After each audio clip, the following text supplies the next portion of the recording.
All right, we are live. What's up, everyone? What's up, Cinnamon? Happy you're back. I don't know if it's technically cinnamon or cinnamon, but I really like saying cinnamon. All right, let me pin my message. Wait, I pinned it and I unpinned it. Okay. Where is everybody? You know, I'm in Connecticut. It's like the spice. Okay, good, because that's how I like saying it. Cinnamon. Hey, Shane, what's up? Cinnamon, you're joining from Massachusetts, right? I've got, I decided to drink my kombucha out of a fancy glass today. Do something a little different. Hey, Swan, joining from Houston, Texas. I can't remember if you've joined before. Cinnamon, south of Boston. Nice. Hey, Carrie, all the way from Australia. Fancy, I got my fancy glass. Hey, Kaylin, happy you could make it. Happy to have you here. Kombucha tastes better that way anyway. I know. I really underutilize my, limited selection of fancy glassware. Normally I drink it out of the glass bottle. Shane, just sitting at work with nothing to do. Happy to be here to bring some entertainment. Joining from Austin, Texas. Hey, AJ. Two Texans already. Got Texas representing more than any other state so far. I am making myself a little snack, doing just a little sliced cucumber, carrot. I got some SD hummus, which I think is the best store-bought hummus available. And also these crackers, which I love. Back to Nature crispy wheat. They taste like wheat thins. Because I don't think wheat thins are vegan, right? Don't they have milk powder? Cinnamon, go to milk for lattes. For me, it's oat. It's Oatly. Just nothing else compares for me. Paul's here. Hey, Paul. Joining all the way from upstairs. Everything tastes better in glass. I agree. I also love drinking out of cans. Like when, whenever I drink LaCroix, and someone's like, here, I'll pour it in a glass for you. I'm like, no, I really like the feeling of drinking LaCroix out of a can. I already have a cat here, like fucking with my wires. I'll do a quick hello.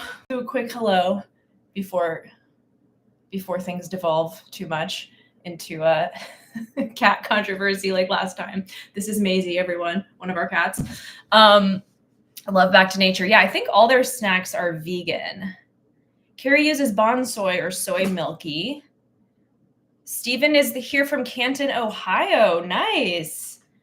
I think this is our first ever guest joining from Ohio, at least that I can recall. Now I have cat hair. Cue the "this is why I never eat at people's houses who have cats" comments that people love to post online. Bonsai soy milky. Mike Cross, soy milk for Eva, possibly Silk vanilla soy creamer if you can still find it. Silk used to be my go-to, Silk soy milk in particular, the unsweetened one. It's gotten so expensive. I'm like, why is Silk now more expensive than Oatly? Silk used to be like the cheap option. I don't know if that's just at my stores, but I find that kind of crazy. Cinnamon, can you get any latte art with Oatly? I would not pretend to know. I have maybe tried before, very haphazardly, and it hasn't worked. Hey, Zach, welcome. Soy is what I use for everything except coffee. Coffee gets oat. So you use soy for tea, I'm guessing. Cinnamon, meow. Zach's joining from NorCal. Charleston. Lights, hikes, and wanderlove. Welcome. Your cat is cute. Mine's on my lap. Best live stream companions. How is the vegan scene in Charleston? My boyfriend and I are always talking about how we would love to visit. I have visited once, but it was a really, really fast trip. I didn't get to explore much. And I also, actually, I was vegan back then, but it was a very long time ago. Charleston just seems like a great city. Also, we do watch some Bravo shows that take place in Charleston, which makes it look very, very lovely. Love Charleston, great place. Same about Silk Price in LA. Store brands are where it's at these days. Yeah. Usually it's like Oatly is, to me, it's definitely pricier, but the joy that I get out of it, it's that far above other brands for me. We just had some new restaurant open up, but one is closing. That kind of seems to be the case. A lot of vegan restaurants closing. Talked about this on past live streams, but also just a lot of restaurants closing in general. It's just been a tough time for a lot of restaurants, unfortunately, and small businesses. Kaylin, Silk is so expensive, and there are never any off-brand unsweetened soy milks, only sweetened. Yeah, because soy milk is kind of sweet naturally. Like, I really don't feel like it needs like Silk unsweetened soy milk. To me, it's so delicious. Yeah, like I said, I just haven't had it in so long. Only sweetened, but I need the extra protein and don't want the sweetened, so I just suck it up. Yeah, that is the great thing about Silk, or about soy milk. Alpha, first time seeing you stream. Welcome. Thanks for joining. Thanks for being here. Trader Joe's sells unsweetened boxed soy milk, as far as I know. I've had a few of the Trader Joe's boxed ones. Like, I know it doesn't sound bad, but the milks with all the stuff added to them, like the gums, and Oatly has a lot of that stuff added to it. I actually prefer that because it's much better for making, for frothing, for coffee drinks. Vegan Gaze, hey, thanks for joining, guys. Vegan Gaze. Do you follow her channel? She's got an awesome channel. I think you call your subscribers the lads or the salads. I had a lot of salads from the time that I reacted to your video and then you reacted to it. So appreciate all of the salads. And I think you're in London, right? The restaurants closing, owner was moving on to new things. Heard Mark Maron on a recent podcast talk about needing to take a B12 supplement since he's vegan. Is this necessary? I take no supplements. It depends. Like I said, like for me, Oatly has B12 in it. I eat a lot of nutritional yeast. So for me, my B12 is always off the charts just because I naturally consume a lot of it. But I guess if you didn't consume any foods that were fortified, then you would. But I do have a story for today. One of the topics has to do with Mark Maron's podcast. Greetings from Toronto. Welcome, John. Never been to Toronto, but I feel like it has a great vegan scene from what I've heard. Same with Montreal. Carrie, you never buy sweetened. The salads. I found gallon sizes of unsweetened soy milk at a Korean grocery store. Very strong beanie flavor that permeates everything. Also no emulsifiers. I wonder if that's more of like the natural soy milk, like when you make it yourself, that it has that more natural beanie flavor. Blake, oh my gosh, yay! I don't think you've ever been on a stream before. Blake is one of my longtime subscribers that I actually met up with in New York one time. We had a blast. You want to talk about a vegan hot topic? What's your opinion on oysters and bivalves? Oh boy, getting right in. Also, I want to clarify, like, hot topics versus hot takes. You know what I'm saying? Little different. Hot takes is a little more getting into some stuff. But I have done hot takes before. But there's the other one. They're both very not camera shy today. Norwich, which isn't too far from London. Okay. Put tofu in the fruit juicer. Oh, is that to make the soy milk? I'm not sure if that actually works, but that sounds pretty interesting. You take an epic multivitamin, vegan gaze. Is your name L? Someone said hi, L. I wonder if we have that available in the US, whatever brand that is. Old School Soy Milk was very beanie. Hi, Claudia. Thank you. You guys know Claudia, my not technically mother-in-law, but that's what I like to call her. Very supportive. Thanks for being here, Claude. Cinnamons, I'm here for the really hot topic, ghosts, aliens, etc. Assume they were all vegan. Hot pants. Diva multivitamin. I feel like I've heard of that one. Check out your sexy hot vegan cat.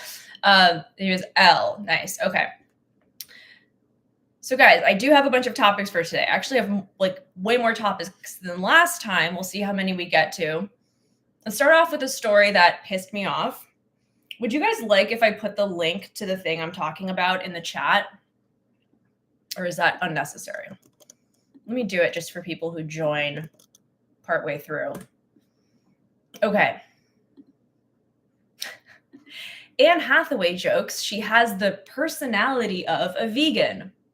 This was an article in People magazine, which for the non-US people is like a very popular, it's like more elevated than a tabloid. It's more respectable, I would say, than a tabloid. It's more of like celeb. Like they have a good relationship with a lot of celebrities. And they had this article titled, Anne Hathaway jokes she has the personality of a vegan. This is just, this article is just, this is so annoying. It starts out with, Anne Hathaway may not be a vegan, but she feels like one. For her April 2024 cover story of Vanity Fair, the actress spoke with reporter Julie Miller at a plant-based restaurant, prompting her to hilariously admit something about herself. I think everybody can agree I have the personality of a vegan, she quipped over green chickpea hummus and honey nut squash. And that's really it. Like, I guess if I read the Vanity Fair story, maybe she says more about it. But the restaurant we're in is not just vegan, but high vibration, meaning the food is as close to its natural state as possible. I don't think they said what the restaurant was. I kind of wish they had. Great. It's in Manhattan. What restaurant do we think that could be? But I guess the joke was, and she basically says that she's not vegan. She's not even vegetarian, I don't think. She just like randomly throws out this statement about how she has the personality of a vegan. And I guess she's referring to back in 2013 when she won her Oscar and people were getting kind of like sick of her, I guess. She was just kind of coming across as sort of cringy in a lot of her public appearances, like when she accepted the Oscar and she was like, it came true, because she won for Les Mis and the song she sang was I Dreamed a Dream. So then she's like, it came true. And it like just kind of came across as cringy. People got like fatigued because, you know, when actresses are in award season or any actors, they're just everywhere. So I guess that's what she's referring to, but like, ew, ick. Like I wrote in my notes, the inauthentic energy does not equal personality of a vegan. So I just thought that was really lame.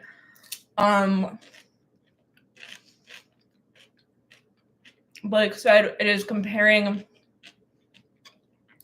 what's AUD? But yeah, they were like comparing alcoholism to veganism. Like, it was really stupid. It's taking such an outdated, like, just these things of like, oh, vegans are like this, just these outdated jokes from maybe like the 90s or the 2000s and being like, oh, vegans, am I right? And it's just like, what? Like, it's 2024. What are we talking about here? Like, that makes her more unlikable than saying it came true when she accepted her Oscar, in my humble opinion.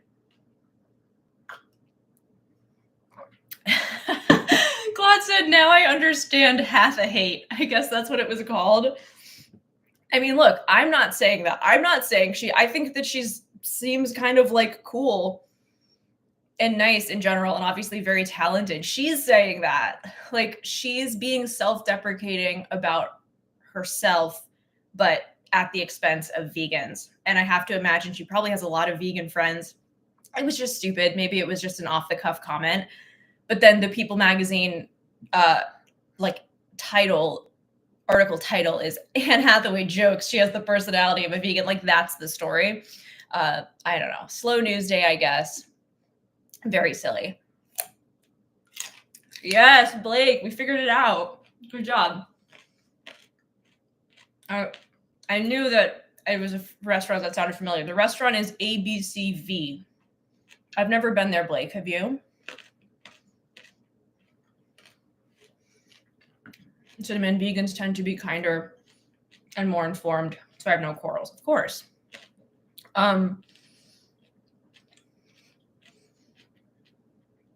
ABCV is like a weird beauty-focused vegan place in Midtown. Yeah, it's very trendy. It's one of those places that for some reason breaks through the mainstream and is able to become like a hotspot.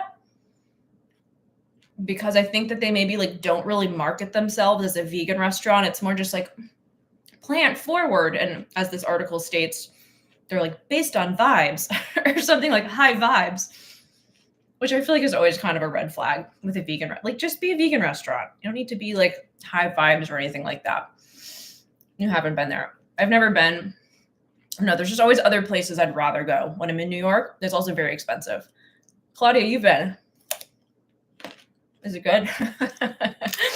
Blake, it's strong and no protein vibes. I guess those green chickpeas didn't really count for much. It's trendy and very expensive. Yeah, that's the vibe I got. Like, small plates, very expensive. Jean-Georges, yeah, famous chef, not a vegan chef. Great, like, happy it's there. Happy people are going. But obnoxious comment from Anne Hathaway. What else? I feel like Zach, if Zach is still here, I think you asked if I had lunar eclipse plans or solar, whatever eclipse is coming up. I think it's a lunar, the moon's going in front of the sun. So whatever that is. You asked that last time and I didn't see the comment until later. But we don't have plans. Does anyone else? We were thinking about going to Maine because my family's house in Maine is very close. Not very close. It would be a place for us to stay and then drive to the Path of Totality. So I was thinking I was going to do that, but I don't think we are because it's just a lot to go just for the night. But then I'll probably regret it if I don't. You know what I mean? But let me know if anyone else has plans. Also, people have been saying that there's just like a heaviness right now leading into the eclipse. Like, if you believe in astrology and all that stuff, which like I kind of do. And I believe it because I have felt like a heaviness. There's just been a lot. There's just been like a very heavy time these last few weeks. And I'm hoping that we can blame it on the eclipse. And then once the eclipse happens, things will be much lighter. I hope you can get to Maine. Yeah, we still might. We might make a last minute decision. But then it's like, do we bring the cats? It's a long trip with them just for like the night, or do we leave them here? It's a long trip just for us. Want to go to Vermont for the full eclipse, but traffic will be a nightmare. That's what I've heard. But I'm kind of like, if we pick just a random town in Maine, is it going to be a nightmare? Probably, right? Because all of Maine will just be like driving to the Path of Totality. Something is definitely with March. Do you mean like the heaviness that I'm talking about? I keep being like, is Mercury in retrograde? And it's like, nope. But it's happening soon, starting soon. So we have that to look forward to. Okay. I'm not sure if everyone here is interested in this, but I did get quite a few requests to talk about vegan dating. So to maybe beware the Ides of March. Seriously. Thank God it's almost over. I had a few different requests to talk about vegan dating. I had a specific question from Nguyen. When spouse is not vegan, loves the taste, and will never give up eating crawfish or dairy, even when it creates stomach issues, difficult to raise child if spouse is still a carnist. This is like such a hot topic. First of all, this is a very personal topic, right? Like I can't answer that question for anyone. But I will say I have a whole video about this because when I started looking at the vegan subreddit, this question comes up constantly. Like every time I go on Reddit, pretty much, there's a post in my feed from vegan subreddit about vegan dating and do you date non-vegans and would you date non-vegans and what do you do if your partner's not vegan? And so that's why I made a video, because I was like, I'll give my 2 cents. And I don't know, it's interesting because I feel like a lot of vegans are like, no, I never would, or like it's it's pretty black and white. But then I see so many people struggling with it to the point that I'm like, I don't know that it is that black and white for a lot of people. So yeah, there was this one Reddit thread that I found. Let's see. It's called, Is Your Partner Vegan? Have you ever dated a vegan? I've been vegan for 13 years, but have never dated another vegan guy, not even a vegetarian. My recent ex and longest relationship never had any inclination to turn vegan, even though he knew of my mostly ethical reasons for being vegan. I love how it's like my mostly ethical reasons. I don't know. It's kind of interesting. He would eat all my vegan cooking. He would drink 80% plant milks. And on my birthday, he would always eat 100% vegan. He was very into the gym and didn't think you could be vegan and build muscle. He had a separate mini fridge with just chicken and eggs. My biggest pet peeve in that relationship was the state he would leave the air fryer in. Nothing I would cook, mock meat or otherwise, would cling to the air fryer like chicken grease. That like makes me want to gag. Like our air fryer is disgusting. Absolutely disgusting. It really needs to be cleaned, but at least I know there's no chicken grease in there. They also said the smell of eggs, the sight of eggs being cracked literally makes me gag. So anyway, this is just this person like struggling with this question. A lot of comments being like, I'm vegan, my partner's vegan. If I were single, I would only date vegans. And I'd say I probably feel the same. I mean, I if I were single now, I would not be able to date a non-vegan. But I don't claim that my experience is the only one. And then there was a lot of conversation about dating apps because there are now specific vegan dating apps. Like Vegly is one people talked about a lot. What were some of the other ones? Someone said, have any of the vegan dating apps improved, or should I just use Tinder with a vegan flair? LOL. I really want to meet someone vegan, but the last time I used a vegan dating app, they were glitchy and didn't have many people from my area. Should I just use one of the more popular dating apps and make it clear I'm vegan? Looking for other vegans. What has your experience been finding yours through online dating? Someone said dating apps suck. Met my current 5-year partner from Tinder. He wasn't vegan, but is now. He loves animals as much as I do. We plan to open an animal sanctuary one day. Love that. Hinge or Bumble are better for meeting someone unless you're just looking for sex, which is fine, of course, but the odds of a long-term relationship are less. Vegly works for major cities. But then there was a whole separate post on the Vegly app and how much people don't like it. And they say there's just like no one on there. And also people say that like on a lot of the major dating apps, you can't do a vegan filter, which is seems really silly that you can't do that, or you can do it only on a paid version or something. So I don't know. I feel like if I were in this position, or if I were single, I would probably go on one of the big sites or the big dating apps and be like, make it very clear in my profile that I'm vegan And if I'm only looking to date other vegans, then just say that in my main profile. And I love the idea of vegan dating apps, but it just seems like we haven't hit like a critical mass yet. And this is mostly in the US. I don't know if different countries have different apps, but that's what I would do. And then on the topic of kids, that's a much more tricky topic if one partner's vegan and the other one isn't. But I feel like in that case, the non-vegan partner would usually agree to raise the kid vegan. At least that's like some situations I've seen. And I feel like even nowadays, some people are raising their kids vegan who aren't vegan themselves. Like I remember reading when Meghan Markle and Harry had their baby, they were going to raise him vegan, I guess, even though neither of them are.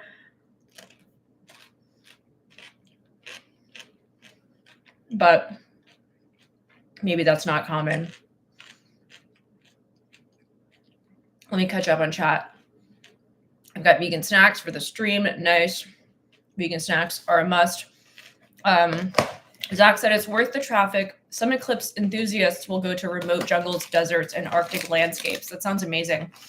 Yeah, I saw this TikTok back in August or September of last year, and this woman was like, you have to go to the Eclipse, and she just like sold the shit out of it. And then I was like, we're going, we're doing it. And now that it's here, I'm like, well, should we? Laura, hello, welcome. Bianca T, welcome. I think vegan women should either settle down with a non-vegan or prepare to stay single and start a family. It's funny because sometimes online I'll see people be like, it's so much harder dating as a vegan woman. And then I'll also see people be like, it's so much harder dating as a vegan man. And it's like, which is the reality? I don't know. Both sexes seem to think that it's hard. I tried Grazer for a short time. It did not go well. I haven't even heard of that one. I think that a lot of vegans have been, like I've seen a lot of vegans launching apps and being like, I'm going to launch an app, but then it's like, now there's too many and we just need, one or two really good ones. Like someone told me they saw Azalea Banks on Vegly once. LOL, if true, that is very funny. I didn't know Azalea Banks was vegan. Did you guys? Or is she? I live in a place with no vegans, let alone eligible dating options. Yeah, that's tough. But then it's like, then I guess, do you become open to being in a long distance relationship? Like, do the apps facilitate that, or is it only people in your area? I wonder if you can sort vegan on Raya. That's a good question because it's a more like elite experience. Who knows? Mike Cross, I met my, looks like your comment got cut off. Boyfriend saw Crispiracy 2 times with me, and it has started him on his journey towards being plant-based. It's hard because he has ARFID and is severely underweight, nutrient deficient. Well, that's great that he's open-minded to it. But yeah, with different medical things, I know it can be tough. I don't know exactly about his specific situation, but I feel like being open-minded is a good start, at least, right? Vegans always get upcharged. Non-dairy milk is more money at Starbucks, and now you got to pay more for the vegan filter on dating app to Geesh. Yeah, that's what I thought. I thought that was so silly. I mean, I can't say I know for sure, but some people definitely did say, I think it was OkCupid. It was the paid version. You get more filters or something. As long as who you're dating is willing to try eating vegan food, it's a start. Being militant can be a turnoff. I agree if they're open-minded, that's a good sign. But so many people just have like so many, it's like family, like, well, I never could because my family tradition, this and that. And like my dad took me to this little ice cream shack for ice cream growing up, and I want to take my son there. People just have these like really, I don't know, just these sort of unrealistic, I don't want to say unrealistic, but kind of outdated reasonings that they use as like, well, this is why I never could. And it's like, really? So you can go to this little shack and get ice cream, but We're very sentimental about things, especially things like dairy. The only kid I'd consider is a dog from the shelter. I respect that. ARFID. Well, it was ARFID, so I pronounced it ARFID, but I don't actually know what that stands for. But I know it's some type of medical condition.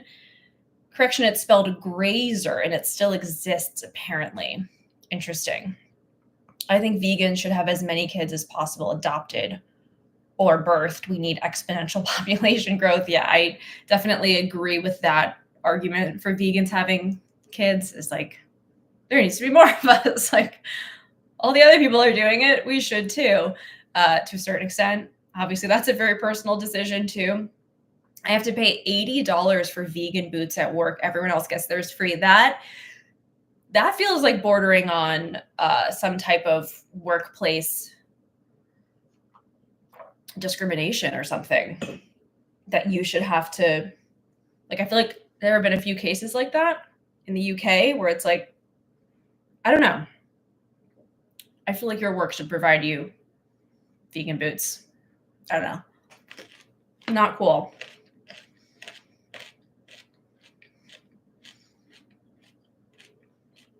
Avoidant restrictive food intake disorder. There are 3 variants, and unfortunately, he has all 3. Thank you for clarifying, Kaylin.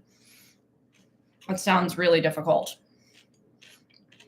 I'm glad he's doing as much as he can. In Canada, vegans are a protected class, but not in the US, I believe. Yeah, there's been more like cases and decisions brought forward in other countries, I think, than in the US, that have set precedents. Hopefully we will have more in the US. But I don't know. That's just kind of a roundup of the vegan dating topic. I hope it was helpful to those who asked. I feel like I tried to set this up to be like heavier topic, lighter topic, heavier topic, lighter topic. The next topic is vegan merch, just the general concept of vegan merch, because I love the idea of vegan merch and like wearing your values in that way. But in reality, I don't think I've ever seen a vegan clothing item that I have liked. And I'm not talking about like just a thing, like a piece of clothing that happens to be vegan. I'm talking about things with messages on them. I feel like they're all like really lame looking, like have really lame fonts and graphics, or they're just like not well made, or the actual style of the garment is like unflattering or cheap material. Or then there's companies like Don't Eat the Homies. I don't know if you guys are familiar with that one. That has always kind of rubbed me the wrong way, because I sort of like the general styling of it. Like, I think the styling of it is kind of cooler and edgier and more my style. But just the concept of Don't Eat the Homie, like, I'm like, why are we? I looked into it of like who started the brand, and it was a white woman, and it just feels kind of weird to be like, don't eat the homie. Like, we're calling the animals homies. Like, am I not getting something? Because that has always been a little bit cringe to me, even though, like I said, I like their styling generally better. But it just feels a little like appropriation-ish to me. But if you guys like have seen vegan, shirts or sweatshirts or merch that have cool messages that also aren't cringy. Like, I really don't like the ones that are overly sexual too, of like vegans taste better and like just things like that. But I do love the idea of wearing something. Like in our old neighborhood, it was a very walkable neighborhood. And we were walking around one day, a lot of people out, and there was this girl running, and she had this shirt that said, "Not your mom, not your milk." And I like clocked it as she's running past me. And I was like, "I love your shirt." And then she was like, "Thank you." It took us both a second. I was like, "Oh, a vegan." And then she was like, "Oh, someone gets it." And it was cool. And I wish we could have stopped and talked and been like, "Hey, you want to be friends?" But she was just running past. All right, let's see what you guys have to say. Cinnamon said stickers, posters. I like those kale shirts in the Yale font. I know what you mean. Yeah, that's the other one. They're either just like very simple, but it's like there's this one brand that sells at the Rhode Island Veg Fest, and they have like two styles, and one just says fruits, and one just says vegetables, and I'm like, that's cool, I guess, but it's not necessarily getting a vegan message across. I have no money to buy any merchandise. I want to play Living Repairs House. Totally get it. I bought Earthling Ed's Life Over Taste hoodie, but it was pretty lame and I donated it. The hoodie strings blocked the words. Yeah, that's it. That's an interesting, gotta like think about all these things. It might be for the younger folks. Don't eat the homies. Yeah, maybe. Yeah, maybe. Maybe. I have no money to buy merch. I want to play Kids Living in my house. I totally get it. It's not for everyone. It's definitely it's definitely not a requirement, right? Like, thankfully, we don't have to wear uniforms as vegans. Your Team Herbivore shirt is cool. I'd like one with an elephant, horse, or rhino. Yeah, that is cool. I do like that shirt. Paul got it for me. I feel like I like it, mostly because it was a gift from Paul. That means a lot. And I do like the concept of it because it kind of makes you think. Like, you just glance at it and you're like, oh, like it. I think that's a good vegan merch where it's not so in your face initially, but it makes you think, and then you go, what does that mean? And then it leads you to, making a connection maybe.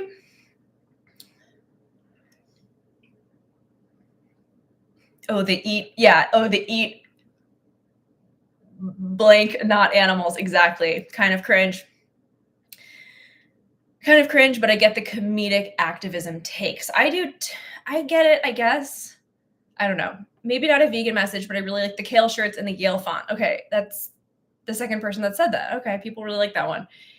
Carrie, are you my mom? Oh my gosh, you guys. LMAO, someone just said it. Vegan Veins on Etsy has some cute designs. Anti-Carnist also makes some more edgy, cool shirts, more in line with Don't Eat the Homies style. All right, I'll definitely check those out. Bonded by Broke. Wait, this reminds me of that person who couldn't get a custom license plate that says, I love tofu, because it looks like I love to F you. Oh, yeah. I think that's another design I've seen, actually. It's like, I love to F you. Pretty sure I've seen that, but that's hilarious. They wouldn't let them get it. That's so lame. People can get the dumbest shit on their license plates.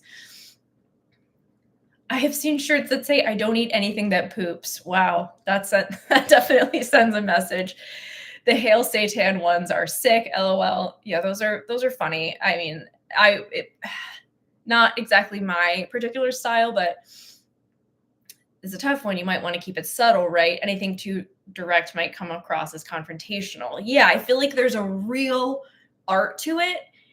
And I'm sure that it can be done. I haven't seen it yet. But then again, I haven't been looking a ton, but everything I've ever seen and like everything I've ever seen other vegans wear, I'm just like, that one wouldn't be for me, really.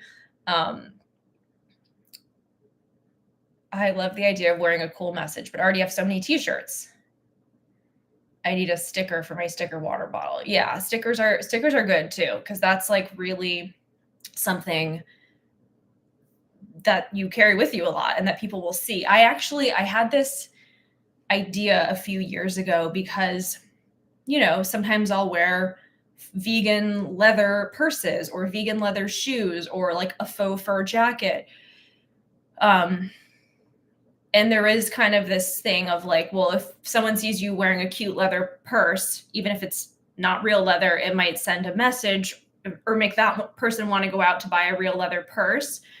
So I've thought about something where it's like a charm or something that you can wear, like hook it onto your purse or something that says vegan or something, so that if someone is just looking at your purse, like on the subway or out in public or something, and then they would be like, oh, that's a cute purse. Oh, it says vegan. You know what I mean? Like something to designate, like, I know my outfit might not look vegan, but it is. That is something that I have thought about before. My food doesn't scream. That definitely sends a message, Claude. Let's see, did I miss anything? The Brachiosaurus was a 42-foot tall vegetarian, the dino on the Team Herbivore shirt. Yes. I love the dinosaurs on that shirt. These are kind of subtle, not super like vegan though. Yeah, I think sometimes I'd rather just have something that just says vegan and have it be like a cool design and like simple but cool and like well fitted. I really don't like women's merch where it goes like this, where it's like contoured to the like some generic woman's body. I like boxy cuts. I personally like the anarchist, edgy type of merch that uses imagery from Earthlings, and it might be too much, LOL. Yeah, I mean, different strokes for different folks. I'm kind of a big dill I've seen, but I'm not sure if I like it because that doesn't really say vegan, I guess. I feel like vegans are super punny. If we work together, we can go up with something good. Yes, I know. My name is Marielle. I pinned it at the top, but it's pronounced Marielle. It's funny though, because I feel like sometimes as vegans, we are not the only ones who eat quinoa, avocado, kale, etc., but also certain foods are associated with veganism. I agree with that. That's something that I'm not sure I like about the kale, because that doesn't really say anything. That could just be any trendy person in 2024 who likes eating kale. But I do like the look of that one. But that's a good point, Blake. Right, like things that are like avocados, then it's just further fuel for people to be like, vegans only eat avocados and they're destroying the planet because of it.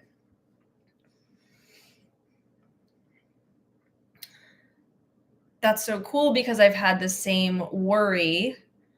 I can't remember what that's in reference to. Sorry, my brain is jumping around too much. Oh, about the vegan leather and such. Yes.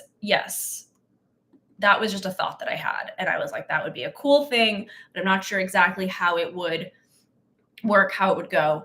Maybe it's something that I'll think about in the future. Claudia said she can't stand all the kale merch. It's just funny because I could just see Claudia saying that.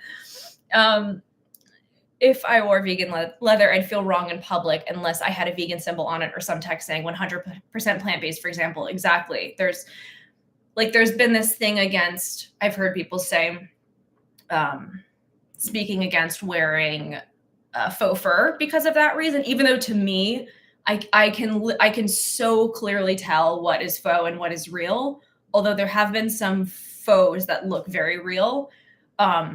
But for example, if you don't want to get red paint poured on you in public, which I'm not even sure if that's still a thing, but if it were, you'd be like, hey, I guess you didn't see my little keychain. But I've heard people say that that's an argument against wearing faux fur, is that it looks too real and therefore you're promoting the fur industry. But then I'm like, couldn't we then also say that about vegan leather, any sweater that looks like it could be wool, etc.? So faux suede, micro suede, etc.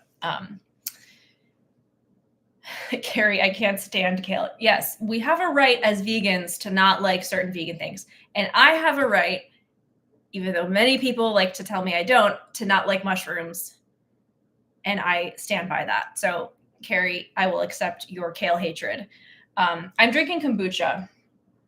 I said it earlier in the stream, but I just put it in a fancy glass for fun. Kale has high levels of PFAS. I haven't heard that, but I'll have to look into that. I have to have coated safety boots, steel caps at work. So my choice is vegan leather or cow skin. I prefer vegan leather. Well, good for you for buying that. And hopefully you can write it off on your taxes maybe. Zach, I prefer to think of synthetic fur as just as real, but I get that faux fur is a cool alliteration. Yes, same as the mock meat argument. Someone was commenting, I forget what video it was, but that like mock meats is that we shouldn't call vegan meats like fake meats or mock meats because then we're comparing them too much against real, like we're like, this is the real thing and this is only a pretender.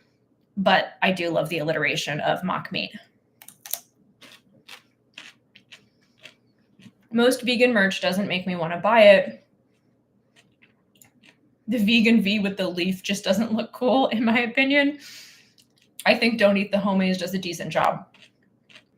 I agree in terms of styling. I just would feel really weird wearing it for some reason. As a, I don't know. It's like, why are we calling the animals homies? Like, I just don't get it. What's even worse is the cringy 0% vegan garnish shirts. Like, why? I can't say I've seen those, but that does sound very cringy. I'm not sure what to do with all my leather items I have been gifted over the years. Do I re-gift them? Do I toss them? Do I donate them? That's up to you.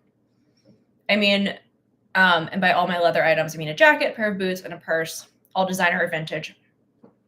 I think I still have some leather, like real leather, I think. And I definitely still have old like wool things and whatever. I mean, I personally, this might be a hot take. Oh no.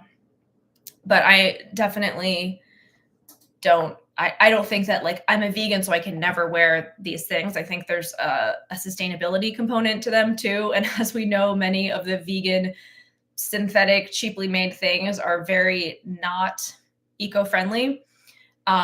So for me, like if I'm buying new purses, new anything these days, I'll always go to Poshmark, even if it's for specific vegan brands.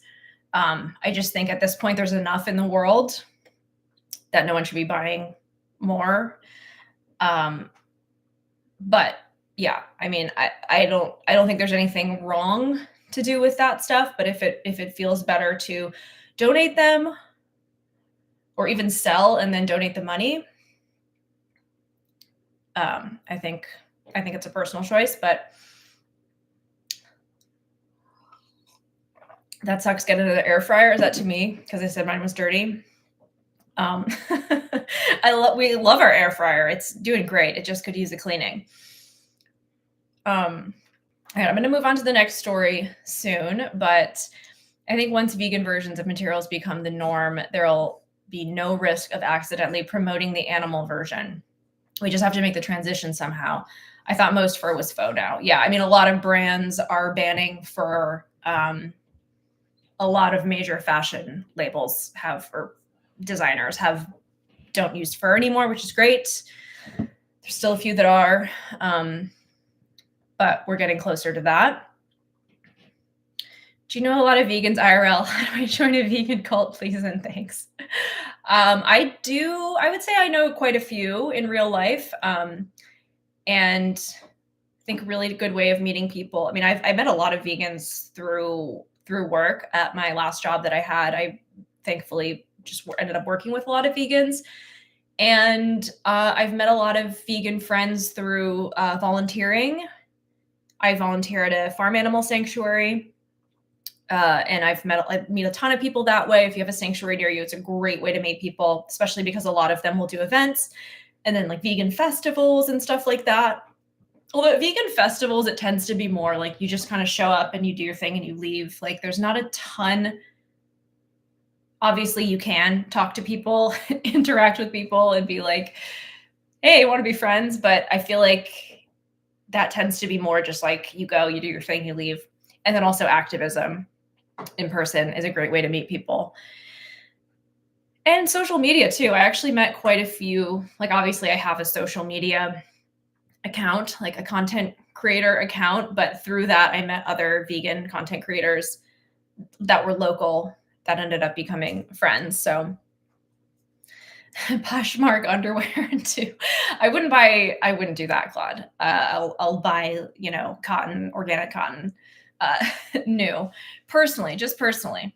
I don't like mushrooms. Fellow mushroom hater, happy to see you. But I'm fine with mushroom-based meat. People tell me I need it for vitamin D, although we also have sun-fortified foods or supplements.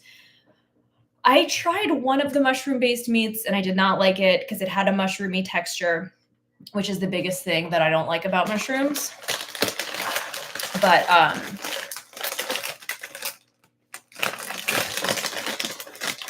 I will say the one exception to my mushroom hatred is shiitake bacon. If you guys haven't tried it, just try it. Look at this. Look at this. It's really bad. Really bad behavior. Yes, she was licking the olive oil. Sometimes she licks the outside of the bottle. She likes olive oil. Apparently it's good for them. Oh, shiitake bacon is amazing. And I have a video from a long time ago on my channel about how to make it. But it literally tastes to me just like bacon. It's the best bacon alternative that I've ever tried. Going to meetups is okay. I wonder if you're referring to like the official meetup, meetup.com meetups. Are you going to Compassion Fest this year? Most likely, yes, Cinnamon. Most likely, yes. It's a great festival. I love it. The woman who runs it is really sweet. Yeah, it's a festival in Connecticut. It's like our big vegan Connecticut festival, I would say. It's usually in August, or it's usually in July, but it's happening in October this year. So I definitely recommend it. I grow mushrooms. That's awesome. I love like the idea of like, I think they're so cool and I'm fascinated by them and I respect them. I just don't personally want to eat them. I go to cooking classes at a vegan restaurant near me. It's always really fun. That is such a good idea. That is such a good idea because cooking classes, I feel like is such a great thing to do on a date or like with friends or whatever, but it's hard to find vegan ones. Blake, I've been trying for like 3 years to like mushrooms. It's been rough. I feel like we have very similar taste buds, Blake. Like I feel like we like a lot of the same things, don't like a lot of the same things. Can barely do like enoki. Are those the really skinny ones? Because I know what you mean. They have a better texture. They're less like mushroomy texture. Mushrooms are great, especially psilocybin. I wouldn't know personally, but I take your word for it, Cinnamon. I make shiitake bacon all the time. It's so good. It's so good. The only thing is shiitakes, they're a bit pricier. Like if I get the ones, I guess it depends where you buy them. But if I get the ones at Whole Foods that are already like washed and sliced, which are really convenient and organic, then they're like $6 per thing. And they cook down to nothing. So I always have to get like 2. Claudia loves shiitake bacon, Paul's mom. I don't know if you're still here, Claude. I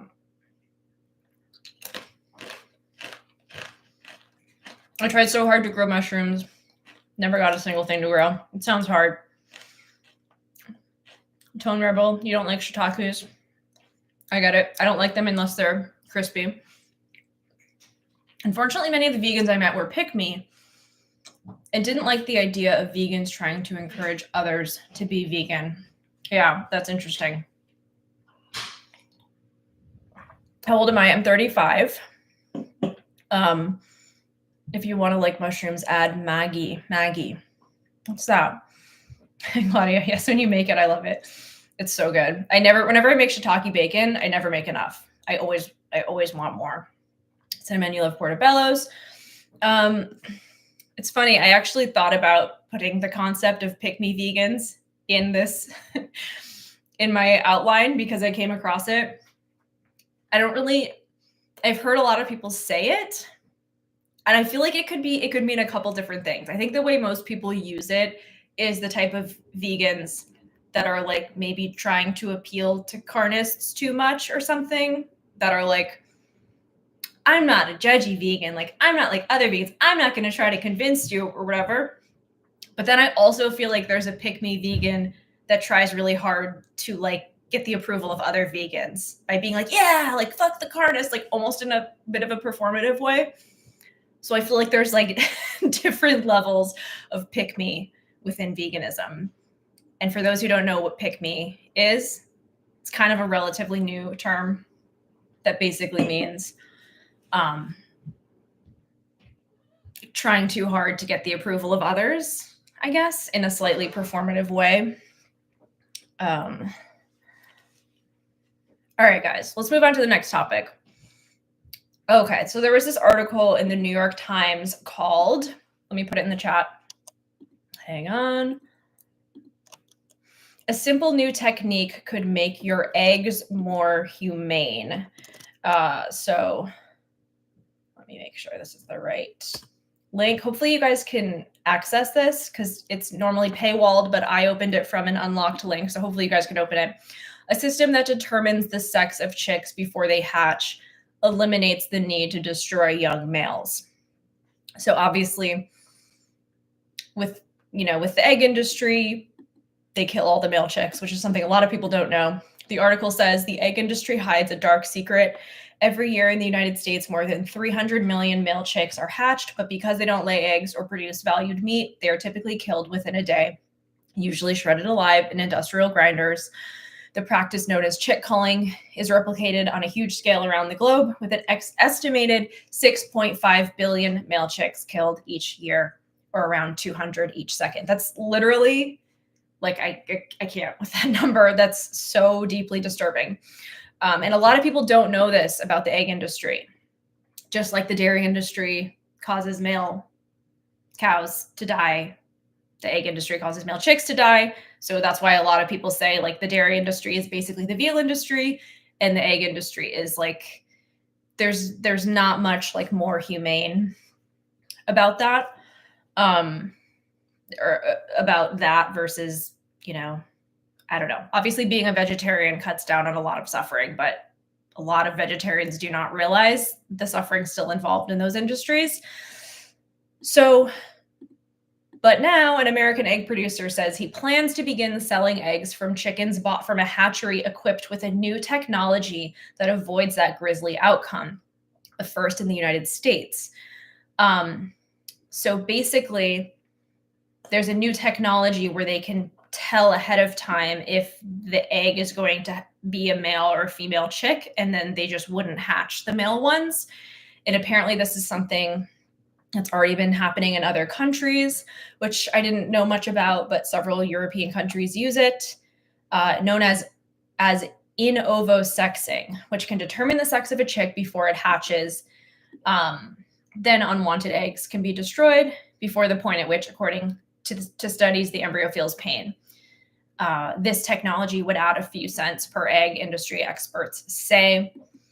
Germany and France both ban chick culling, and Italy plans to end the practice in 2027.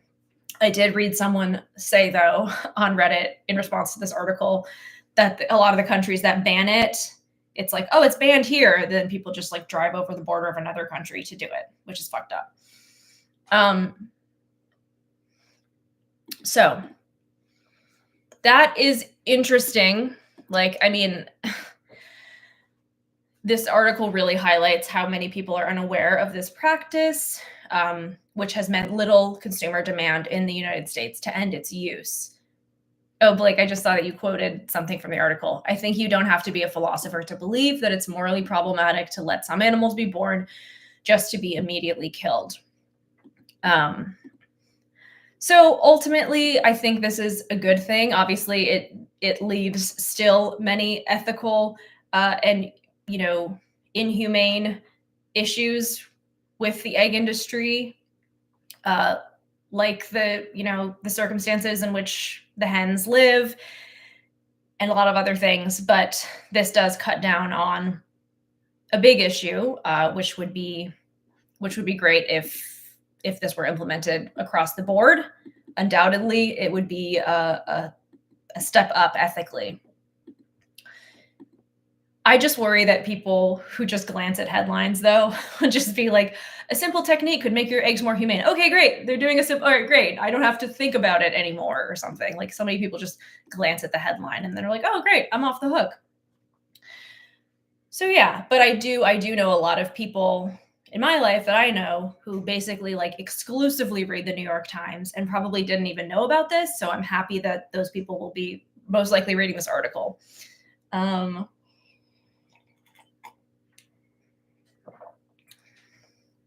All right, let me catch up here.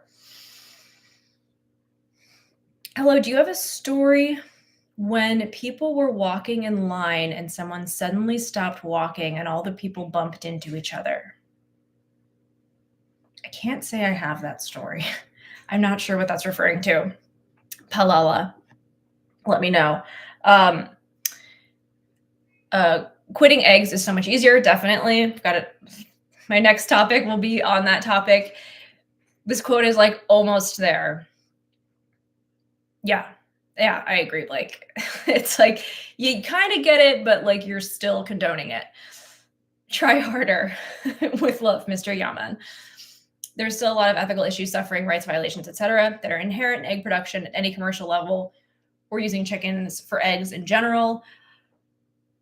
I totally agree. And like I said, yeah, I think that this could end up just becoming like a humane washing type of thing. Carrie, I don't know, but it seems like simp is a male pick-me girl. I think we could say that's probably true. Vegan night market in NYC. That's like a vegan street festival, I think, Claudia, right? So on the same topic of eggs, someone requested that I talk about Wonder Eggs, and I will put the link. So probably a lot of you guys, at least in the US, have seen Wonder Eggs. They're made by this company called Crafty Counter. It feels like they kind of just came out of nowhere.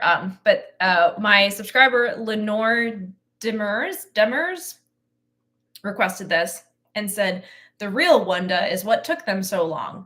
These substitutes are meant for carnivores. Vegans have been crafting hard-boiled eggs for years. The egg is very interesting, though.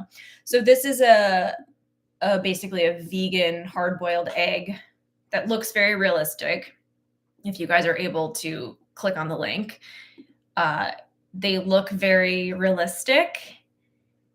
And apparently the taste and texture is there as well. And okay, I have to be honest. For me, I always had a weird thing with eggs. Even when I even before I went vegetarian, I always was like, ooh, eggs are kind of weird. Like they freak me out a little, and I don't like them enough to ignore how much they freak me out as a concept. And I certainly never liked hard-boiled eggs. I know a lot of people do, but to me, I always was just like, they look disgusting, they smell like farts, and I hate when people around me eat them. So this Wonder Egg, I think it's awesome that they've made this. And again, I don't know what other countries, if any, these are available in right now. They're definitely available in the US. So while they're not for me, I think that a lot of people would enjoy these. The only thing is, I was looking at the nutrition, and I think for me, a lot of people I know that eat eggs are just obsessed with the protein aspect of eggs and are just like, the protein, but the protein is so high. And these don't have a ton of protein. It says 2 pieces. So it's like 2 kind of like half hard-boiled egg looking things have 3 grams of protein, which I think it's great if they replace taste and texture for a lot of people, but not having the protein, I think might be a drawback if we're trying to get people to switch from real eggs to Wonder Eggs. But like I said, for vegans who miss the taste of eggs, or for carnists who are looking to cut down on their egg consumption and aren't as worried about protein, then this could be good for them. But I don't know. If you guys, let me know if any of you have tried them, because I'm kind of curious to try them, but not enough to buy a whole package of them, only to probably eat one and be like, I don't like it. It would need to be someone else bought it and I'll just eat one of them.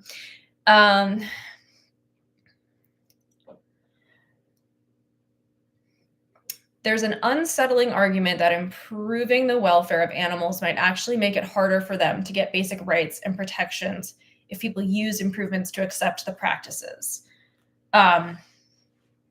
Yeah, I mean, I think that's an argument against humane washing. But I do think welfare standards are, if it is going to be the way it is right now, then making it as humane as possible, I think it's an improvement, although it's obviously not what we want. Ultimately, eggs are gross. Basically just quantified abuse. I remember having to force myself to like it. Yeah, I always felt, like I said, always had a weird thing with eggs.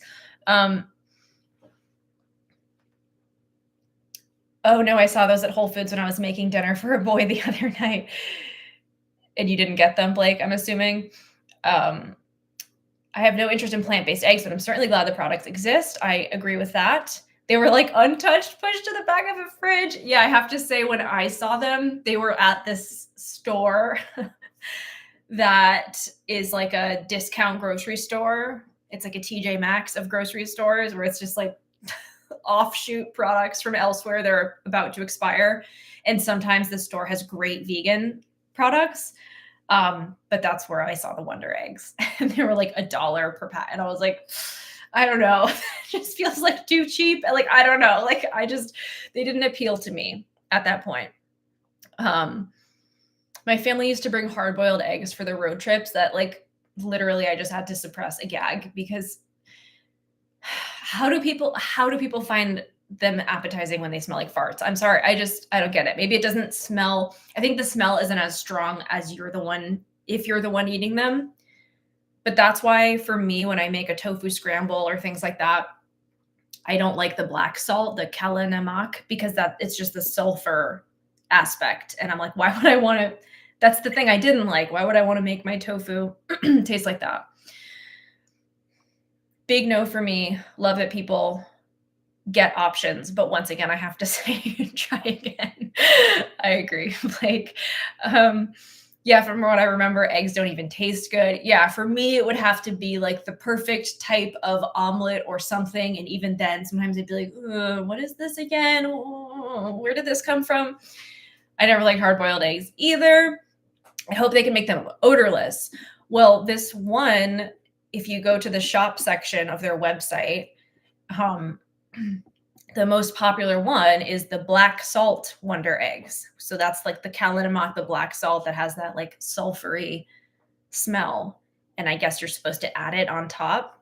So maybe they don't have that taste unless you add the salt or smell. I don't know. I like Just Egg, just wish it was cheaper. Yeah, so for me, again, I love that Just Egg exists, and I think it's like really has revolutionized vegan breakfasts. Just being able to have something that scrambles that you can turn into an omelet, selling it in the foldable version. But again, for me, it doesn't really appeal to me because I don't miss eggs at all. Let me see. Don't necessarily agree with that argument. Welfare increases is that those improvements would be an inevitable stepping stone to complete liberation. Off topic, but I need protein powder recommendations. Pea protein texture is just ugh. Carrie, chat nuance is hard. I agree. Yeah, what do people like for protein powders? I'm not a protein powder person, but then again, I think it's because I've just never found one that I like. I agree. I don't love the pea protein. And also I hate. I actually put this as the topic at the bottom. Maybe we'll talk about this, but now it's coming up. Sweeteners, stevia, monk fruit, erythritol, xylitol. Get the fuck out. I am so sick of it. It's infiltrating everything. You can't buy a drink in the store anymore that doesn't have sweetener added to it. It's being added to everything. And it's certainly in a lot of protein powders, which is the, the purpose of my rant. Okay.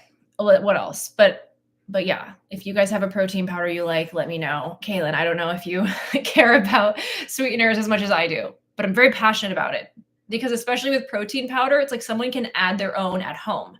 You want to add stevia? Great. You want to add this? You want to add that? You want to add maple syrup, date sugar, whatever you want to add. Why are you forcing it on me? When they call eggs nature's multivitamin, disgusting. I actually heard a thing that I heard this when I was touring a sanctuary once. This was one of the anecdotes that the tour guide gave, that something about eggs, like they weren't allowed to be marketed as nutritious because like technically because of like the cholesterol content and whatever. So that's why they came up with the incredible edible egg slogan, because they were just like, incredible, it's edible. Like they couldn't be like healthy, nutritious, like so they just had to be like incredible edible, and like that I guess was considered a good marketing slogan. Tofu scrambled is so much better when you don't have to drown it in ketchup to make it slay. Blake, you're killing me with these comments. Yeah, tofu scramble just fucking slays on its own. Little nutritional yeast, little turmeric, little salt. Slay all day. All right. I like the DIY chickpea flour omelet. I have done that before. It's very dense. It's very dense. But actually there was a video. You guys should check this video out. What is the guy's name? His name is Julian, but I forget his channel name. He was interviewed in the Kwook video that I reacted to. He's a vegan food creator. I think he's European. Let me know if you guys know who I'm talking about. His channel name is something that's like kind of hard to pronounce. But he did this video where he went to Italy and did all this like vegan food touring in Sicily. No, not Sicily. It was in I don't. What's the part of Italy that's like beautiful rolling hills? I don't know. I'm doing a terrible job promoting this, but anyway, he did a video in Italy and he went and like the chickpea flour pancake was a specialty. It's like a specialty street food where he was, and it looked so good. So that like re-inspired me to try the chickpea flour omelet type of thing. I eat tofu and lentils for protein. I try to eat whole foods. Yeah, I've been moving more in that direction. Unflavored protein powder. The best that marketers could claim about eggs is that they're edible. I know, it's just hilarious. Unsweetened plant milks need to be more common. The sugar contained is often an argument people use against it. I don't know, my light just went off. Vegan hacks pod. Nope, not that one. 40-year-old vegan. Good day, 40-year-old vegan. Malta. Is that where you're joining from? Why is this protein obsession? No one has ever died from a protein deficiency. Too many protein addicts out there. I agree to a certain extent. Like it gets way too overemphasized, but then I also think sometimes then it gets like too de-emphasized. And vegans being like, don't worry, you'll just get it wherever. And then people try going vegan and then like they don't feel good. They don't have any energy.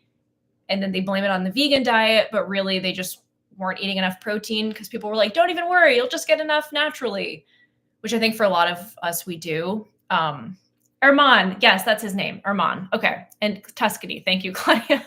We got there. So Armand, I think is how you say it, Armand. He posted this video, you guys, it was so incredible. Paul and I watched it while we were eating breakfast one day, and it gave me like every like travel food show that you could possibly hope for. It's called, I wonder if I can find it while let me see if I can find it while I'm like, can I search YouTube while I'm live streaming? Here it is. Share, copy link. Okay, there we go. That's the video, guys. Check it out after this. But it's so good. It's you guys, I think, will really like it if you haven't seen it. Anyway, all that to say that he eats they make him some type of like chickpea flour pancake or something, and it looked so good. Oh, that was the guess. Malta was the guess. Yeah. Good guess, but it was Tuscany. I think it was Tuscany. I don't know. I think we should care a bit about protein, but not too much. There are carnivore gurus that brag about their eggs still having shit sprinkles on it. Looks so natural. Ew. I can't. When I tried to go vegetarian in the 90s, I wasn't paying attention to protein and felt terrible. Yeah, I think you have to be careful. I think for us, like if those of us who've been vegan for a long time, we're just like, Oh, we just naturally get it without thinking about it. We do have to think about things a lot more when you first transition. Vegan Power Lab, what's up? Hello, awesome vegan people. Welcome. Wesley. Welcome, Wesley. Protein helps you build muscle and apparently helps you feel more awake. That's interesting. Bro, Armand is a real one. Yeah, I had never heard of him before the Quook video that I reacted to. And Quook had him on for an interview in that video. And I had never heard of him or watched his channel. And I was so impressed by that video. Anyone tried the mung bean omelet? Isn't just egg mung beans?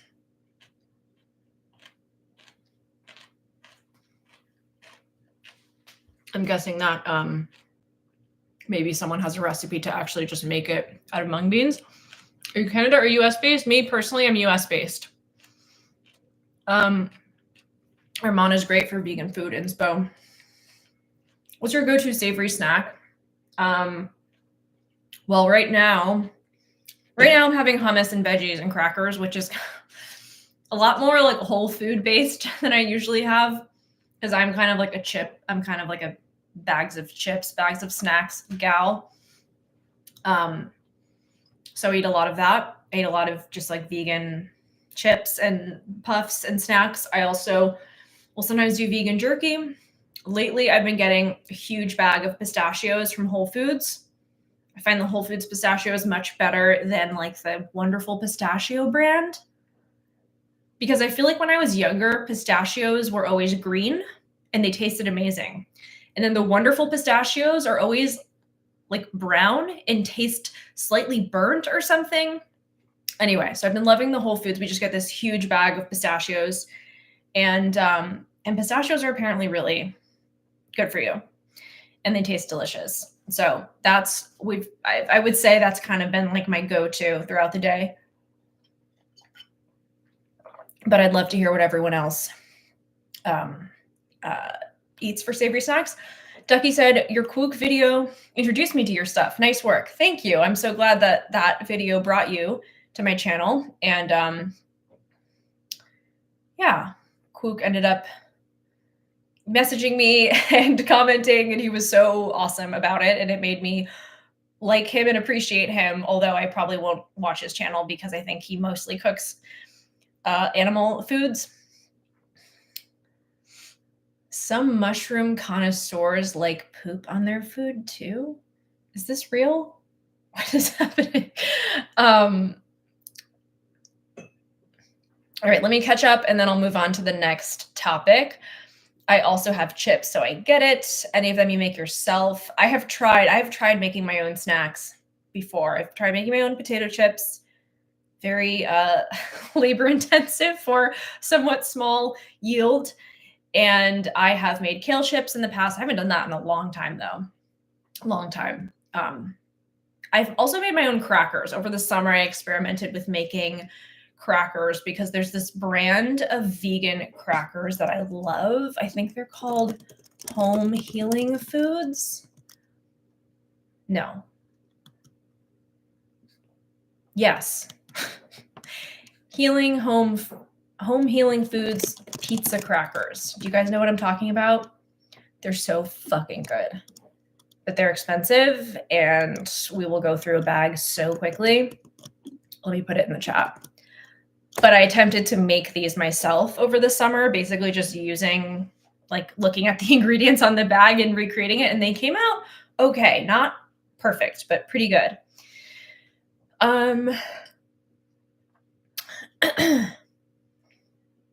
Let me go back here.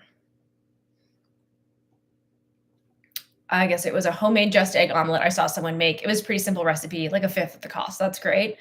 I eat around 60 grams of protein a day, exclusively from whole food plant-based. A couple of days, I did a protein blood test, and the results were perfect, smack in the middle of the range. Very happy. That's awesome. I haven't done a blood test in a while. I really am due for one. Is it true that pistachios have melatonin, or am I thinking of another nut? Yeah, I was going to mention that. Apparently they do. So I guess I have to be kind of careful eating them through the day.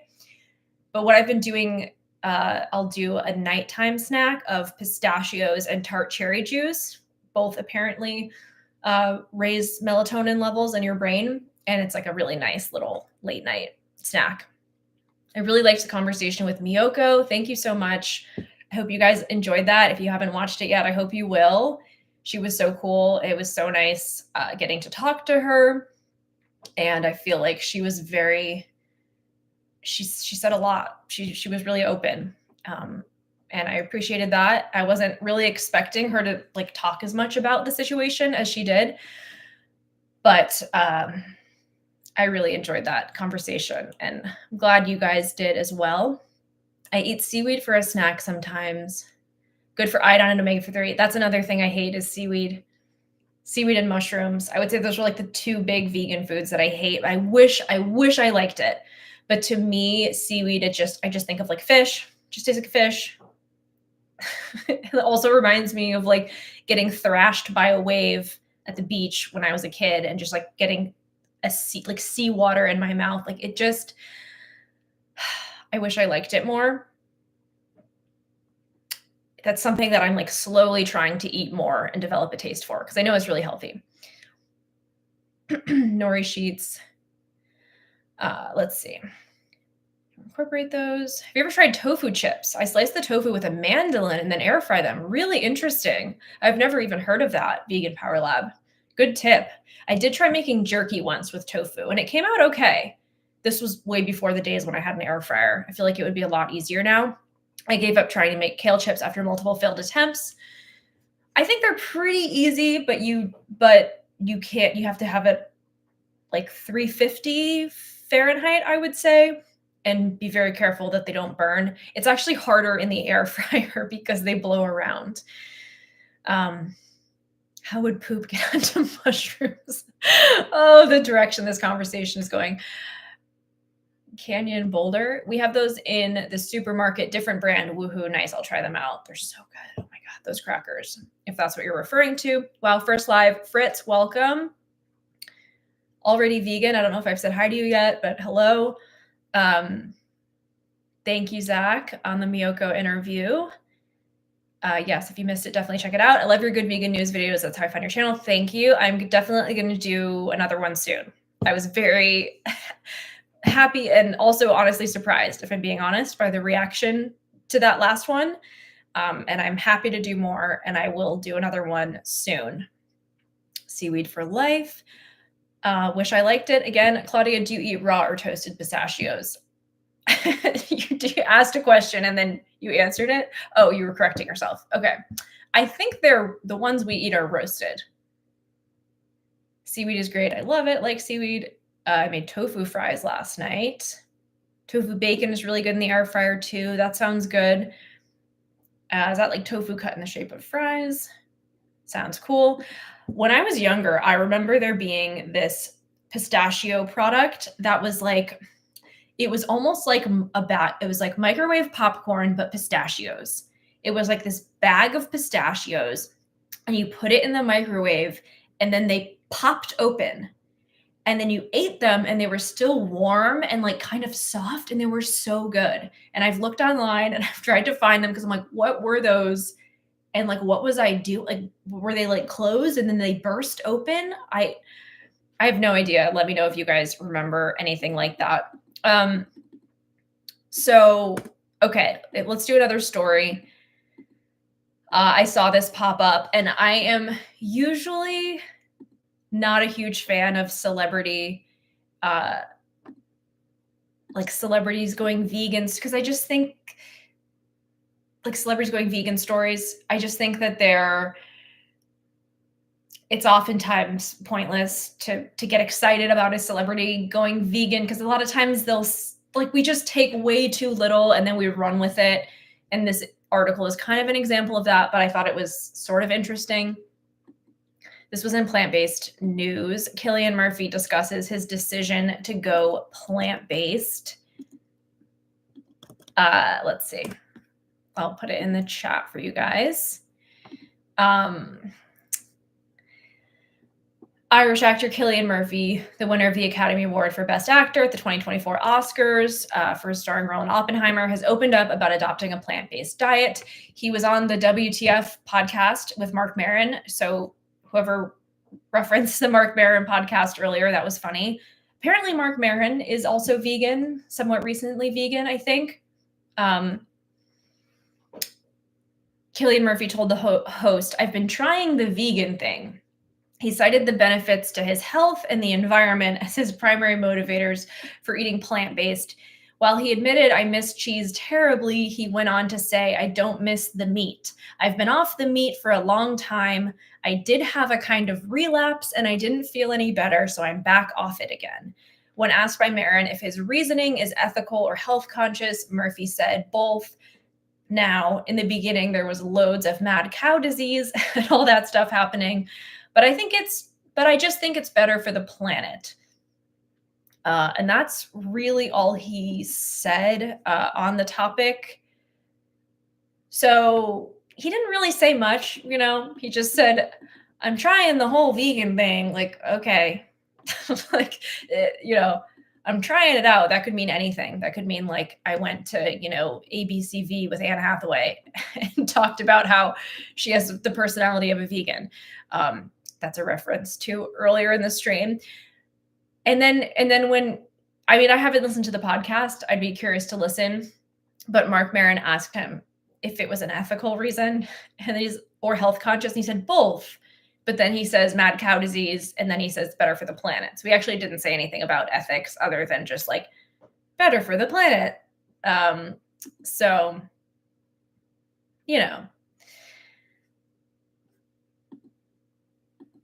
I don't know. It's always interesting to see, but I also think sometimes vegan news sites like grasp at straws for a good story, like especially associated with a really currently popular person. And I think that was what was happening a little bit here. I'm the same as you, seaweed appreciator, mushroom disliker, trying to eat more when I can. I just realized your channel name could be abbreviated as TOFO. Yeah, so someone actually, who was it? Was it Elbow? I think my subscriber Elbow, I think that's who it was.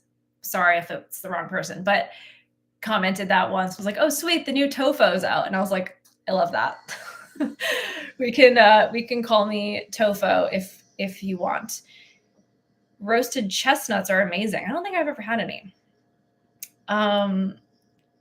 Could mean he's flex or whatever that means as well. Yeah. He was like, "I'll try and not pay for animal exploitation, but I'll see if that works for me." Yeah, it's like, go girl, give us nothing.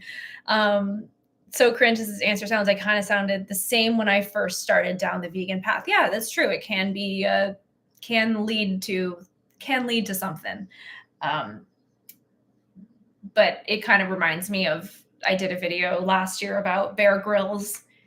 This story came out that was like, Bear Grylls is embarrassed by his vegan past. And then it was just this dumb fucking article about how he's like embarrassed that he ever promoted veganism.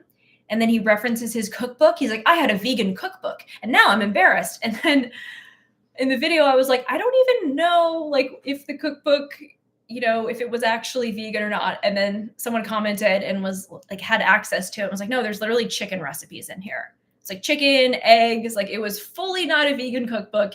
He was clearly never vegan. Like the only thing we have to go off was him being like, "I was once and it was so unhealthy," or, some line he said. And so, I think a lot of times there's no like certification of like, "Oh, okay, you are actually certified vegan. We can actually trust what you say on the topic." It's just like, "Yeah, I say this." And suddenly it's a headline that Anne Hathaway says she has the personality of a vegan. Like, what?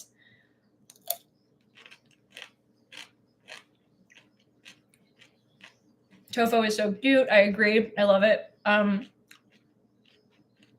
I've never had roasted chestnuts. How do I get them? Is that like a thing you buy on the street in New York or something?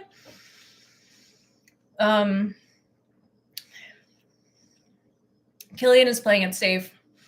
It's not cool to care about animals, seemingly. If you're vegan for the planet or health, though, then it's commendable. Exactly. It's like popular to because it's not ethically threatening to others, right? So it's like, yeah, I feel like when I first went vegan and people would ask me my reasons, like this was like way back on my first vegan stint.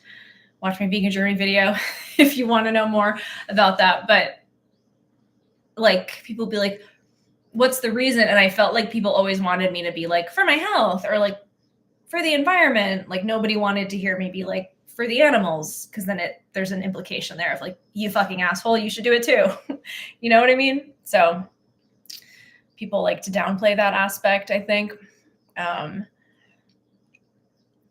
His book had chicken recipes. Yeah, I'm pretty sure it had something in it that like, because I was like, maybe it was just vegetarian because there was a mention of it having eggs. And then someone was like, no, it literally had chicken, but I didn't see it myself. So,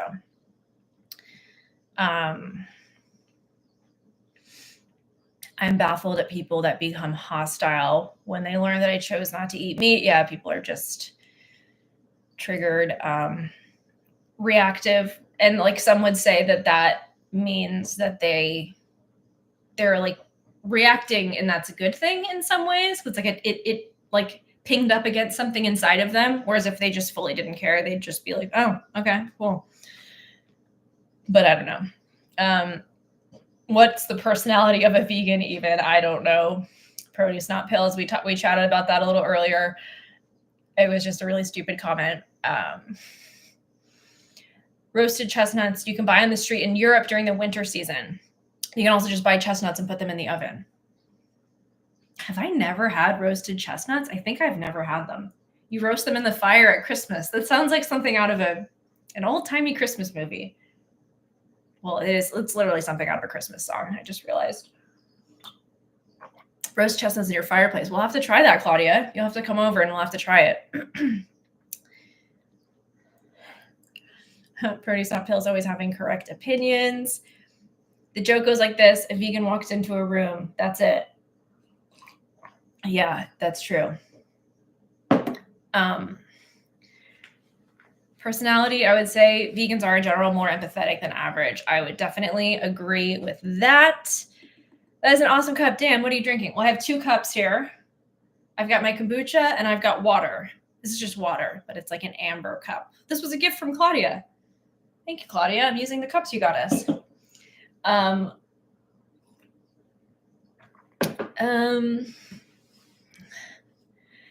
Blake, I had roasted chestnuts in Japan. I always thought, oh, Blake, didn't you go to Japan recently? What was the vegan food scene like there? And did you have an amazing trip? Because it looked amazing. I thought it was a British thing, but I guess it's universal.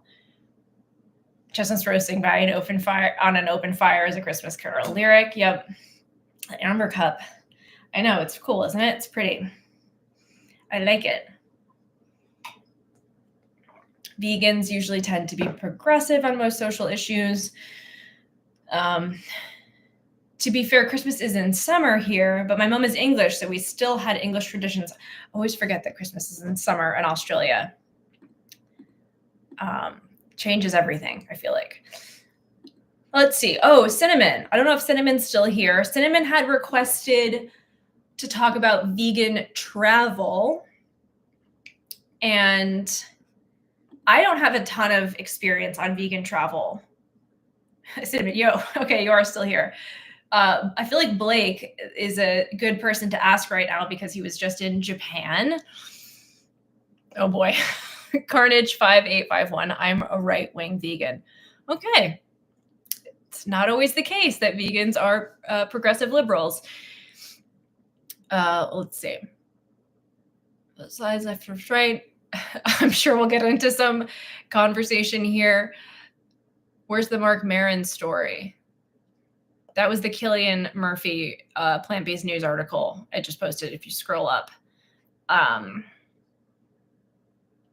did you miss that story? It was about Killian Murphy being on Mark Maron's podcast and talking about how he's like trying the vegan thing.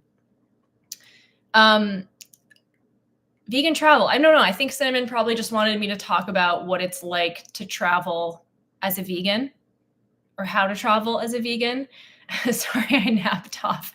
You can catch up later. So I'm not a big traveler. I have not done a ton of traveling. I did go to London in the fall, which from a vegan travel perspective was absolutely incredible. But Cinnamon hot spots for vegan travel. I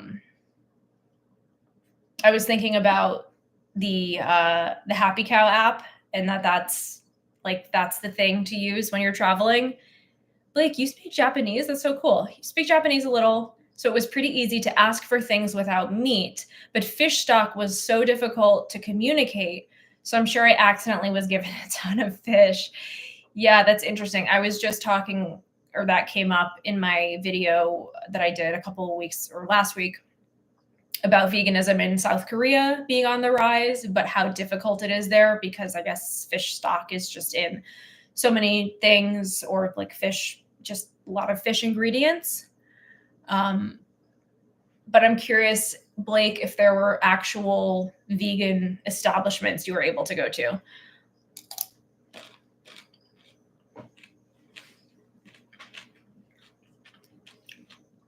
Cinnamon.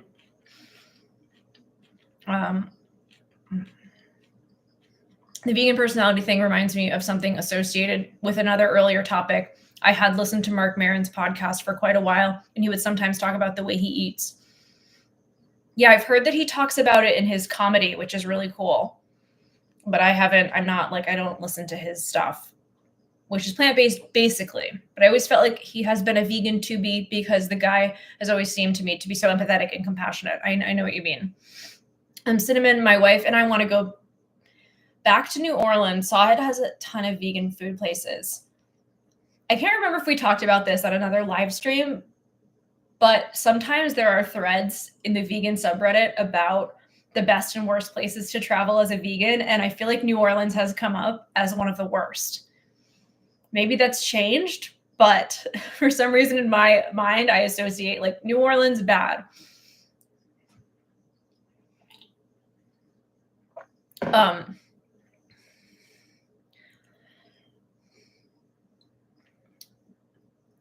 I'm sure there are a lot of right-wing vegans too, which is good. I agree. It's something anyone can and should care about, regardless of political views. I definitely agree with that.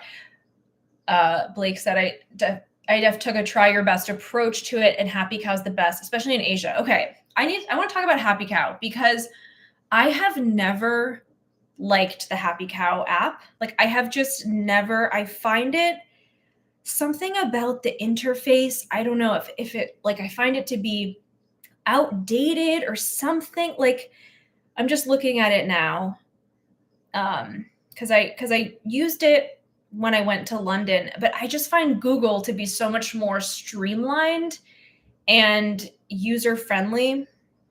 Like, let me show you guys. I don't know, like, it's just something about this. Like I search and it's just like all these different like things and colors, and I feel like you can filter. I just maybe haven't used it enough, but I have always just, I don't know. And then I feel like there's not like it'll have on here like Chipotle and thing that I'm just like, don't do that. don't give me that. Like give me actual, I don't know. I'm sure there's filters and things. I'm sure I'm just using it wrong, but I have always struggled with Happy Cow. I'm curious what other people think of it. But I'm glad that it helped you, Blake, in Japan. Since there's one political party in my country, wait, hang on. I lost that comment.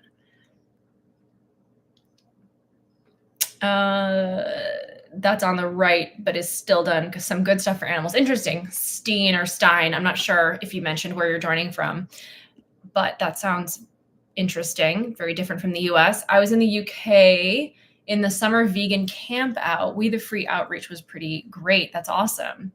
Hi, Gil. Hi, CDA activism.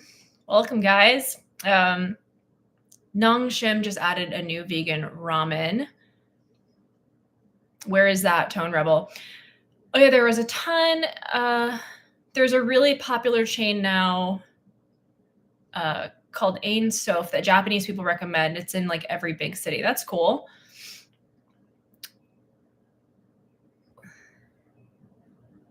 Let's keep this left-wing, right-wing stuff out of veganism. Keep it about the animals. Someone said that. I agree. Keeping it about the animals is important. You know, I don't know. I feel like I did a video a year or two ago that was like common misconceptions about vegans. I think it was you, Blake, who submitted the one that like it's a misconception that vegans are all progressive or left-wing. It's easy to get soy meat as well, but watch out for soy meat blends that half soy, half pork. Don't just trust the word soy burger in Asia for sure. Oh my gosh. It's not just like in the US where sometimes veggie burgers will have eggs. Like in Asia, they'll actually have meat too.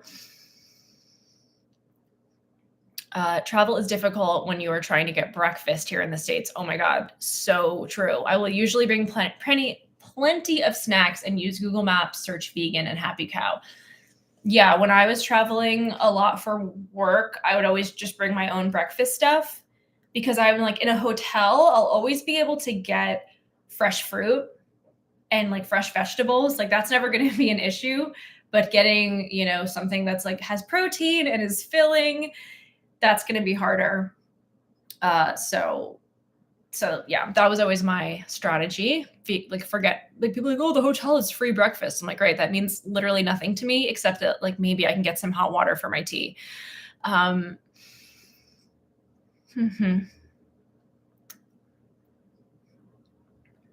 Vegan spas. Do you mean just in general, Cinnamon?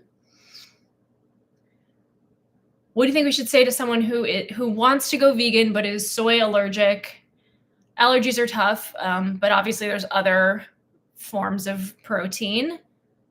It's actually a lot these days when you factor in all the like legume based proteins. Like even, you know, instead of tempeh, you can do hempeh, which I believe would be soy free. I feel like I've seen chickpea tofus as well. I prefer Google, but Happy Cow sometimes helps me find places I can't find on Google. Yeah, I'll definitely usually cross-reference, but something about the Happy Cow interface just feels so messy to me.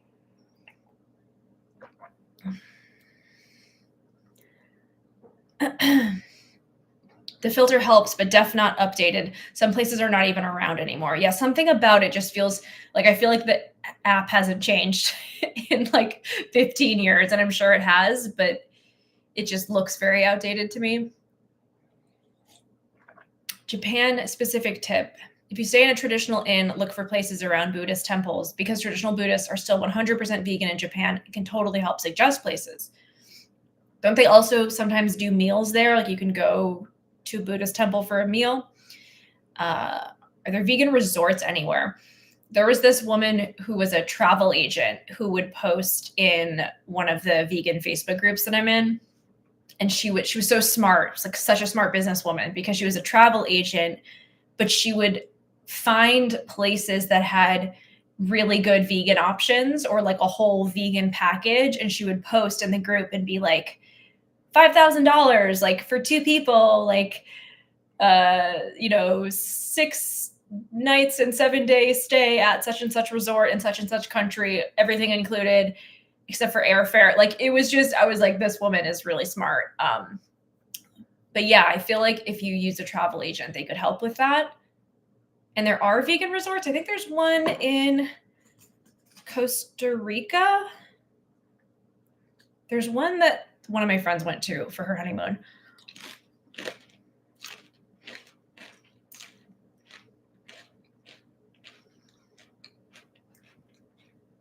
Veggie Cart is a plant-based map with a lot of options. So it's like an alternative. Love Happy Cow, use it all the time. People really love Happy Cow. Cliff bars are good for vegan travel. Yeah, for me, it's just like, it was like bars and things like that I normally wouldn't eat when I'm at home. But when traveling, they really came in handy. You can make tempeh and tofu out of most legumes and beans. Yeah, that's what I was thinking. That's what I was referencing. I saw some people went to an animal sanctuary. There was also a B&B. We did that at the Catskill Animal Sanctuary. They had this beautiful B&B on the property. We did it for our anniversary one year. And it was amazing. They have like 4 or 5 rooms, and then they'll provide you with like an awesome vegan breakfast. They provide you with late night vegan pastries and tea.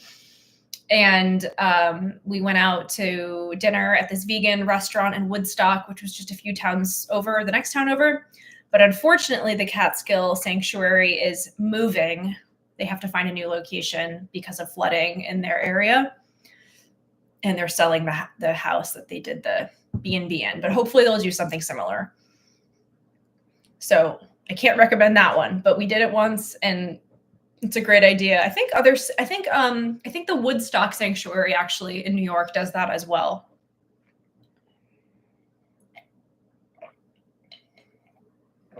Scotland supposedly has a big vegan scene. I haven't been to Scotland in a very long time. Can't speak to that. Maybe some of our UK vegans will know.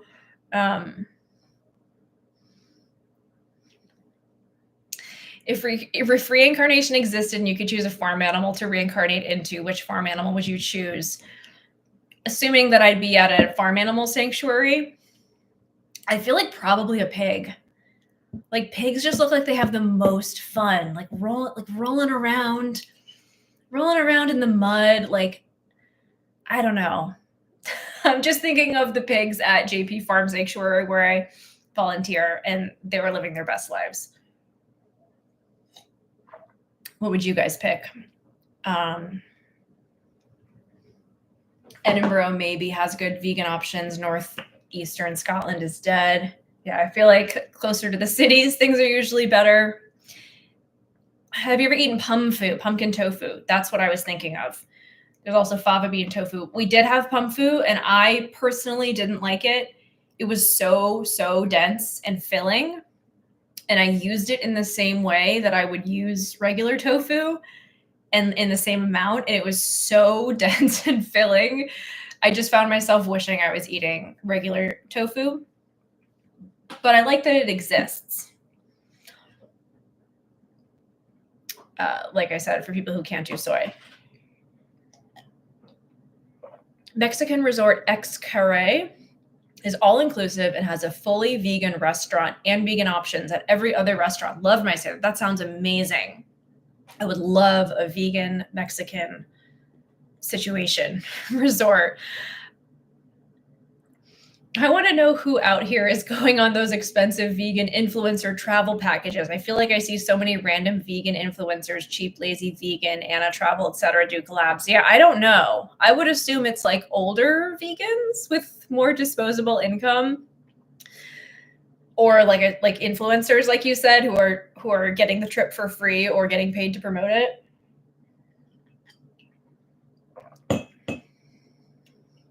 I go north of Aberdeen and there's nothing, though all places have vegan options. Yeah, that was definitely something I found to be true in the UK.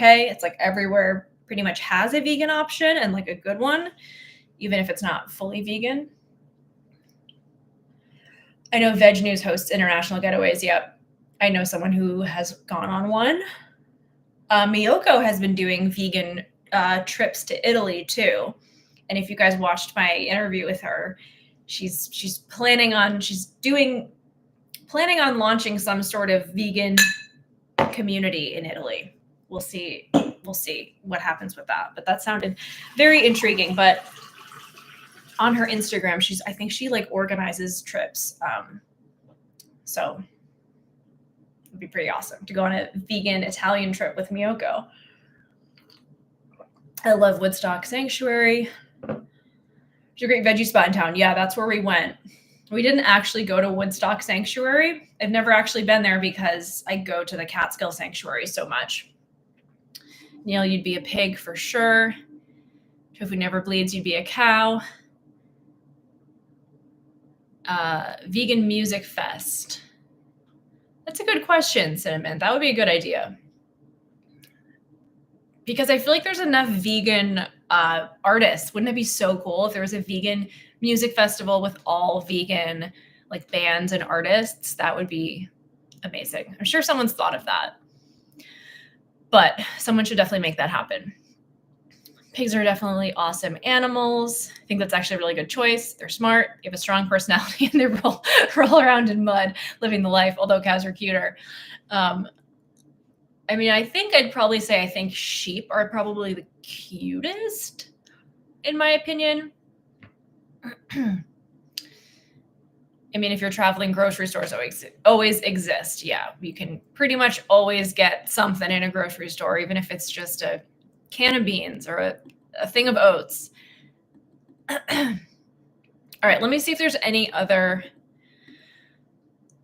Oh, there was this story that kind of went viral on the topic of vegan travel. Although, I don't know, it went viral as a vegan story, but when I looked at it, it didn't necessarily seem like a vegan story, but more of a vegetarian one. But this was on the mildly infuriating subreddit, which has 7.3 million members. It's one of the most popular subreddits. Let me link this. So hopefully. This is a really long link.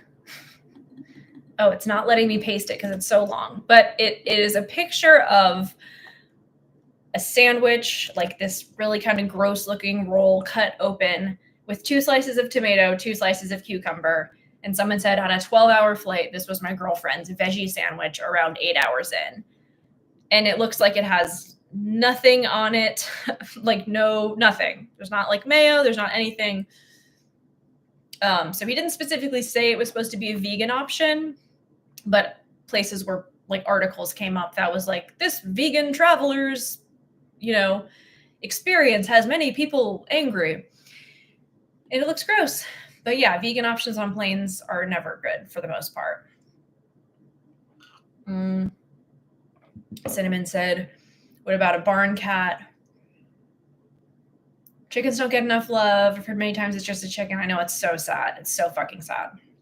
Especially when people are just like chowing down on like dozens of wings. And you're like, that's literally for every wing, that's like half a chick. Like every 2 wings, it's like a whole chicken that died. Obviously, like the other parts were probably eaten and packaged up too. But like, it's really sad. I love chickens. What's your favorite vegan protein bar? When I'm in the US, I buy No Cow. I don't really eat protein bars. Paul, are you still on? Maybe Paul can weigh in. He eats them a lot more than me. I went through a phase where I was eating Nugo bars a lot when I was traveling for work. And they're basically just like candy bars. Like they were really good and they were filling enough and they got me through a lot of tough situations, but I got really sick of them. And they're basically like candy bars, I think. I mean, I don't read labels, so I'm not sure about the sugar and all that stuff, but I think they were pretty high in sugar. And Cinnamon, I don't think I'm the right person to talk about Bigfoot or aliens. It's not really my area of expertise, but I'm happy to hear your thoughts on the topic. Cinnamon had wanted me to talk about vegan supernatural stuff like aliens and Bigfoot. So if anyone has any thoughts on that, please share them. Gigliardo's dad's dad says they like Cliff Bars. I haven't had a Cliff Bar in a really long time. If you don't eat protein bars, what do you have on you in case you don't find vegan food where you're at? Well, if I'm in a situation where I know there might not be vegan options, I might have a protein bar, but I don't know what kind. I would just, find one that looked decent. Actually, there was a box of bars I got a while back, like pretty recently.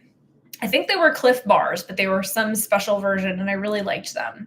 But I used to get when I was traveling, they sell these packages of dried bean snacks that are like crunchy bean snacks, and they have protein, and I really like those. They're like different flavors.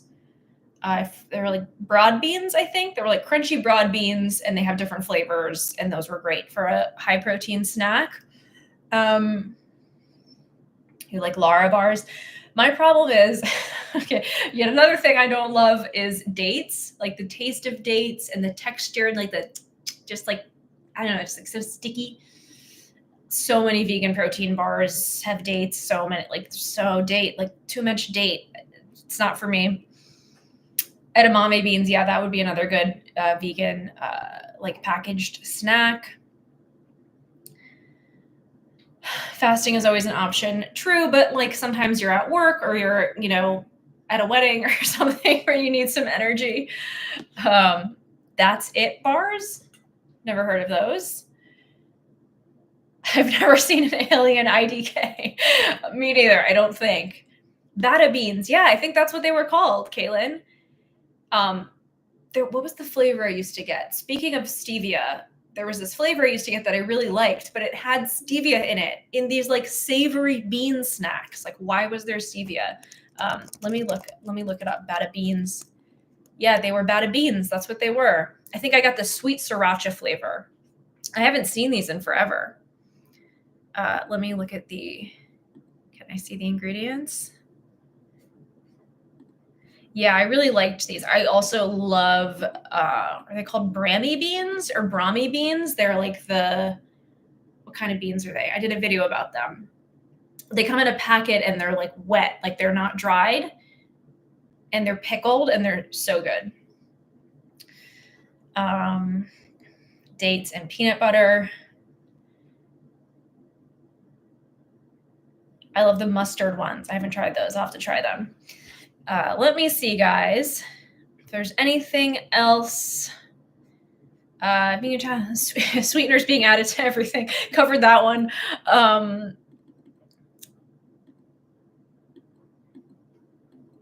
Someone had commented, Priaten 49, one of my subscribers, said they weren't going to be able to join the live stream, but they had an interesting dining experience. I was invited to a restaurant that was selected because they prepare vegan meals upon request. The rest of the party ate omnivore. My vegan food was quite imaginative and delicious, and usually mimicked the food the rest of my party was getting, but was made entirely of plant matter. The only disconcerting moment was when I was informed that my fellow diners were eating shark fin soup. That made me feel really sorry for the shark that had to sacrifice its life for a soup. I told my friends that I was thinking of that poor shark drifting into the depths, unable to swim or breathe because it had no fins. That added a somber note to the meal. I really liked that comment. But this person is in Japan, I believe. So, yeah, I just thought it was an interesting conversation about dining out with carnists in general. Going to a mixed restaurant can always be an adventure. Sometimes restaurants are great, sometimes they're terrible. We had a very disillusioning experience a few months ago that I made a community post about. We went to this restaurant that like has vegan options on the menu, but they're not labeled for some reason. And the server just was so not with the program of like, this is vegan, this isn't. And like, just showed no confidence of like, oh yeah, let me go check with the chef. Like, let me do this, let me do that. After asking a million questions, we ended up like literally being served meat, like mixed into the rice. And Paul ate a bite of it. And it was very upsetting because Paul's a lifelong vegetarian, has never eaten meat. And,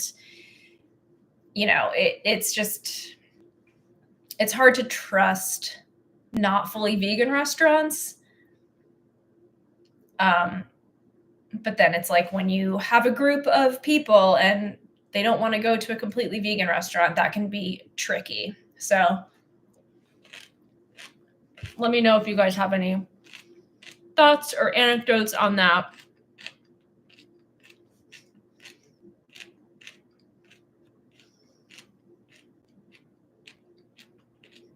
My air travel staples are cut fruit, dried fruit, nuts, seeds, and bars. I bring my own tea bags to enjoy in flight. That sounds good. Having snacks on the plane. Always gotta have snacks.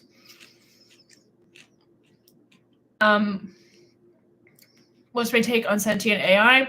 Also, if they're just philosophical zombies.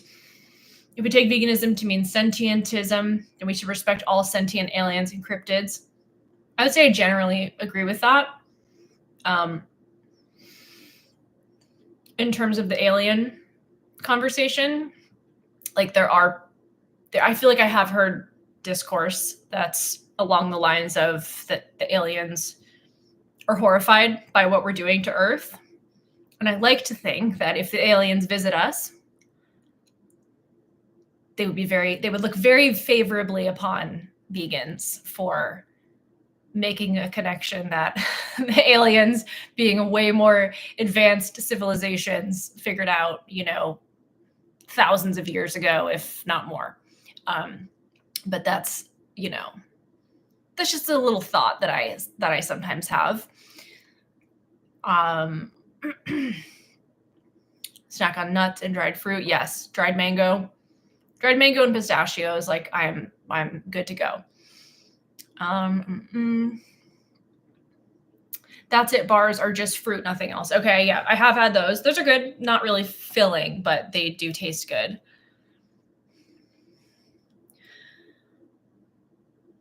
Thanks for the chat, people's Neil. Thanks for being here. If you're still here, means.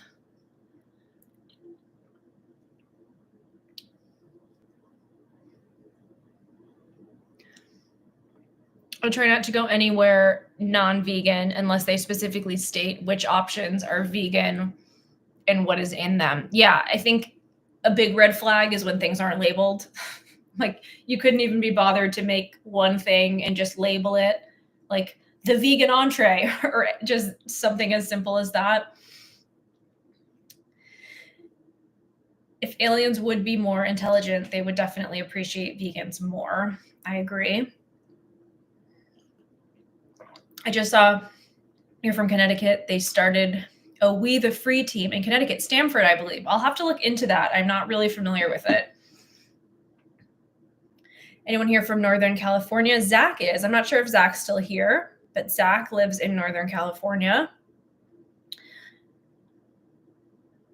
Do you have a regular workout routine? I don't. I have been very bad about working out. I don't want to say bad, like it's not the right way to put it, but I haven't prioritized working out as much as I used to.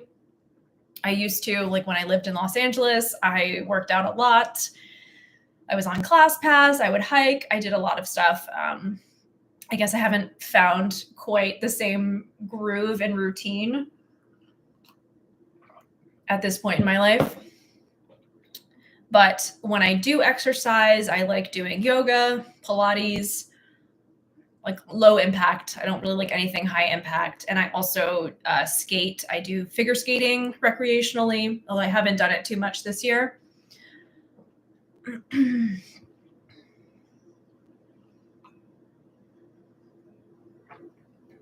I wonder if given humanity's treatment of animals, despite our intelligence, advanced alien races could be the same, but even worse. I hope they would be better. I hope so too.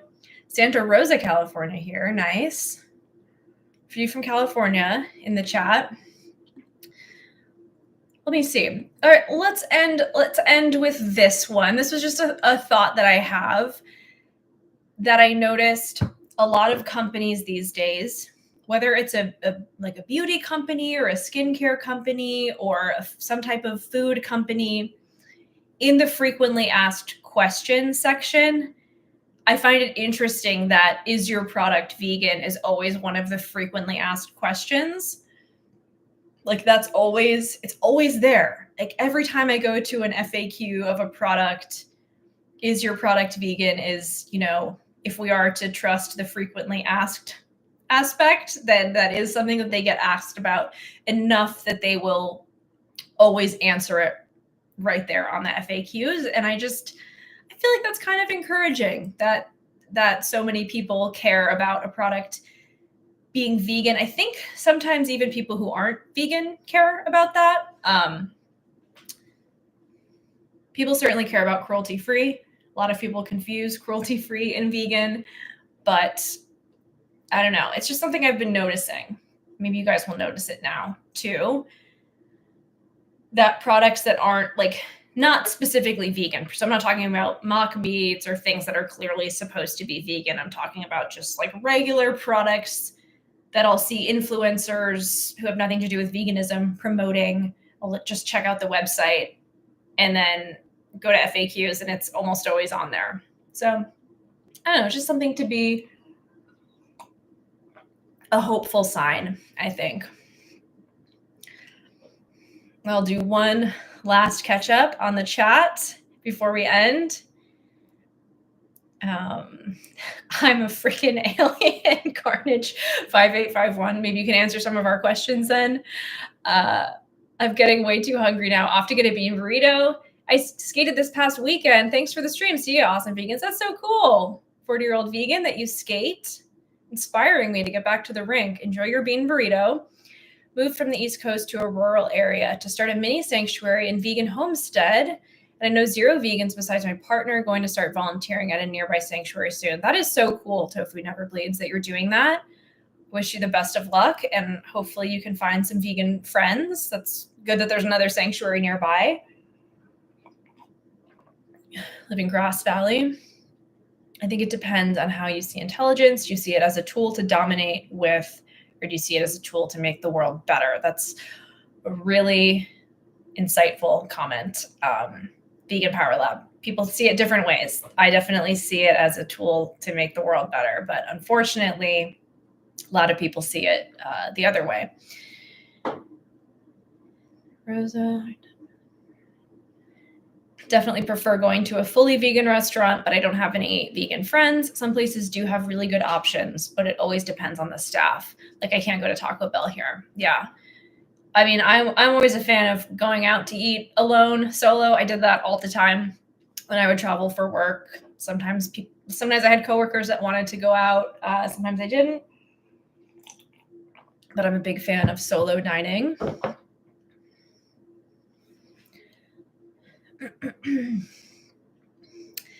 This was fun. I'll catch the next one too. I need to catch up on your South Korea video this weekend. Thanks, Blake. I'm so happy you were able to join. It was so fun having you here. Thanks for all your lol-worthy comments. One of this seems if you stream in YouTube Shorts, you get heavily promoted. Huh. You can stream in YouTube Shorts? I did not realize that. I guess they're trying to compete with like Instagram and TikTok streaming. I'll have to look into that. Thank you for letting me know. I hope that more things will become vegan by default, just so they can reach more customers, because that way everyone can have them vegan, gluten-free, etc. Yeah, I think it's good for it to be, it just makes sense for it to be a default for companies. I'm sad the only sanctuary near me has no indication that they are vegan and have a whole page about how lazy this generation is, so I don't feel comfortable volunteering there. Oh no, that's too bad. Yeah, sometimes it's a little dicey when it's like, are you a sanctuary or are you more of like, what are you? More of like a petting zoo type of situation. You can stream into both. So I wonder like this would also be going to Shorts, or it's like I have to do it separately. I get Taqueria Las Palmas. You guys are talking about Northern California places, I think. I stream vertically next time. Maybe I'll try it out. This was fun. Green Planet, thanks for joining. Helps with the algorithm a lot. Yeah, I mean, if it's a new feature and they're trying to heavily promote it, then that would make sense. I think that's a brand new thing. Yes, trying to compete with other similar platforms, hence the additional promotion. Yeah, I love how every platform's just like trying to be each other instead of being like, no, this is what makes us different. Let's lean into this. They're like, no, we all want to basically be doing the exact same things. I feel like YouTube's a little bit better about that than some other platforms, but they're still trying to do it. David said, sorry, I just joined. Maybe it was asked who would be your dream interviewee. Miyoko was top notch. Thanks, David. Honestly, like I feel like I interviewed both. Like Dr. Barnard and Miyoko, those for me were like, I'll reach out. They'll never say yes. And then they both said yes. And I was like, oh my God, fuck, now I have to do it. So I have to come up with some new ones. Like, seriously, I honestly, I feel like Miyoko was someone that I never thought would say yes.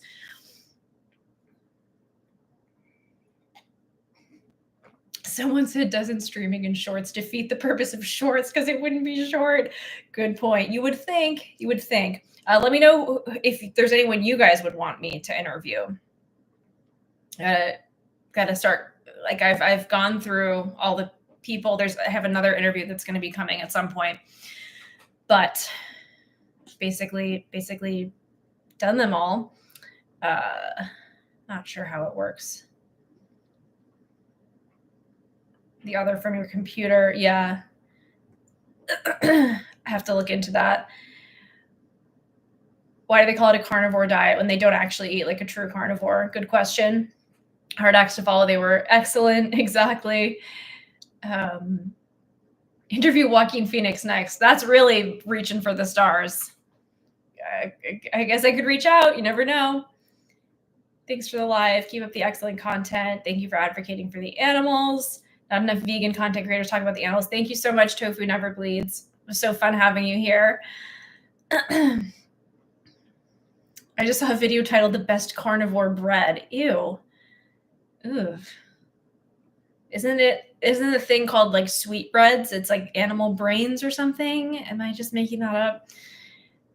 +1 for Joaquin. That would be awesome. Carrie, thanks for joining. I know it's early in Australia, but so fun to have you here. Interview more vegan chefs or business owners. That's a good idea. I did interview Tracy from 3 Girls Vegan a few years ago. If you guys haven't seen that one, that was more like actually visited, and that was really fun. Maybe Moby would be good. I'll be a mod for you if you need. Thank you, Carrie. I appreciate that. Interview Ed Winters. Just mentioned it, as it could be great to reach more viewers, including many mostly non-vegans. Yeah, that would be, I might need Carrie to moderate for that one. Meatloaf, we used to call it when I was young. Meat bread, exactly. All right, on that note, guys, I think we're going to end it. But thank you all so much for joining. So fun chatting with you guys. We've got through all the topics. Hope you guys enjoyed them. And have a great weekend. And hopefully see you guys again soon. I'll probably do like thinking about streaming like once every 2 weeks, maybe once every 3 weeks. Let me know, what kind of cadence you would like. Seems like this time works for a lot of people, which is good. I'm a mod on 6 channels I can mod. We got a super mod here. I appreciate that. Bye. This was fun. Thank you for the stream. It could get hectic though. It definitely would. 2, I agree. Vegan Power Love. Thanks for such an interactive stream. Of course, you guys all made it so much fun. And yeah. All right, guys. Calling it. Bye. Have a great weekend.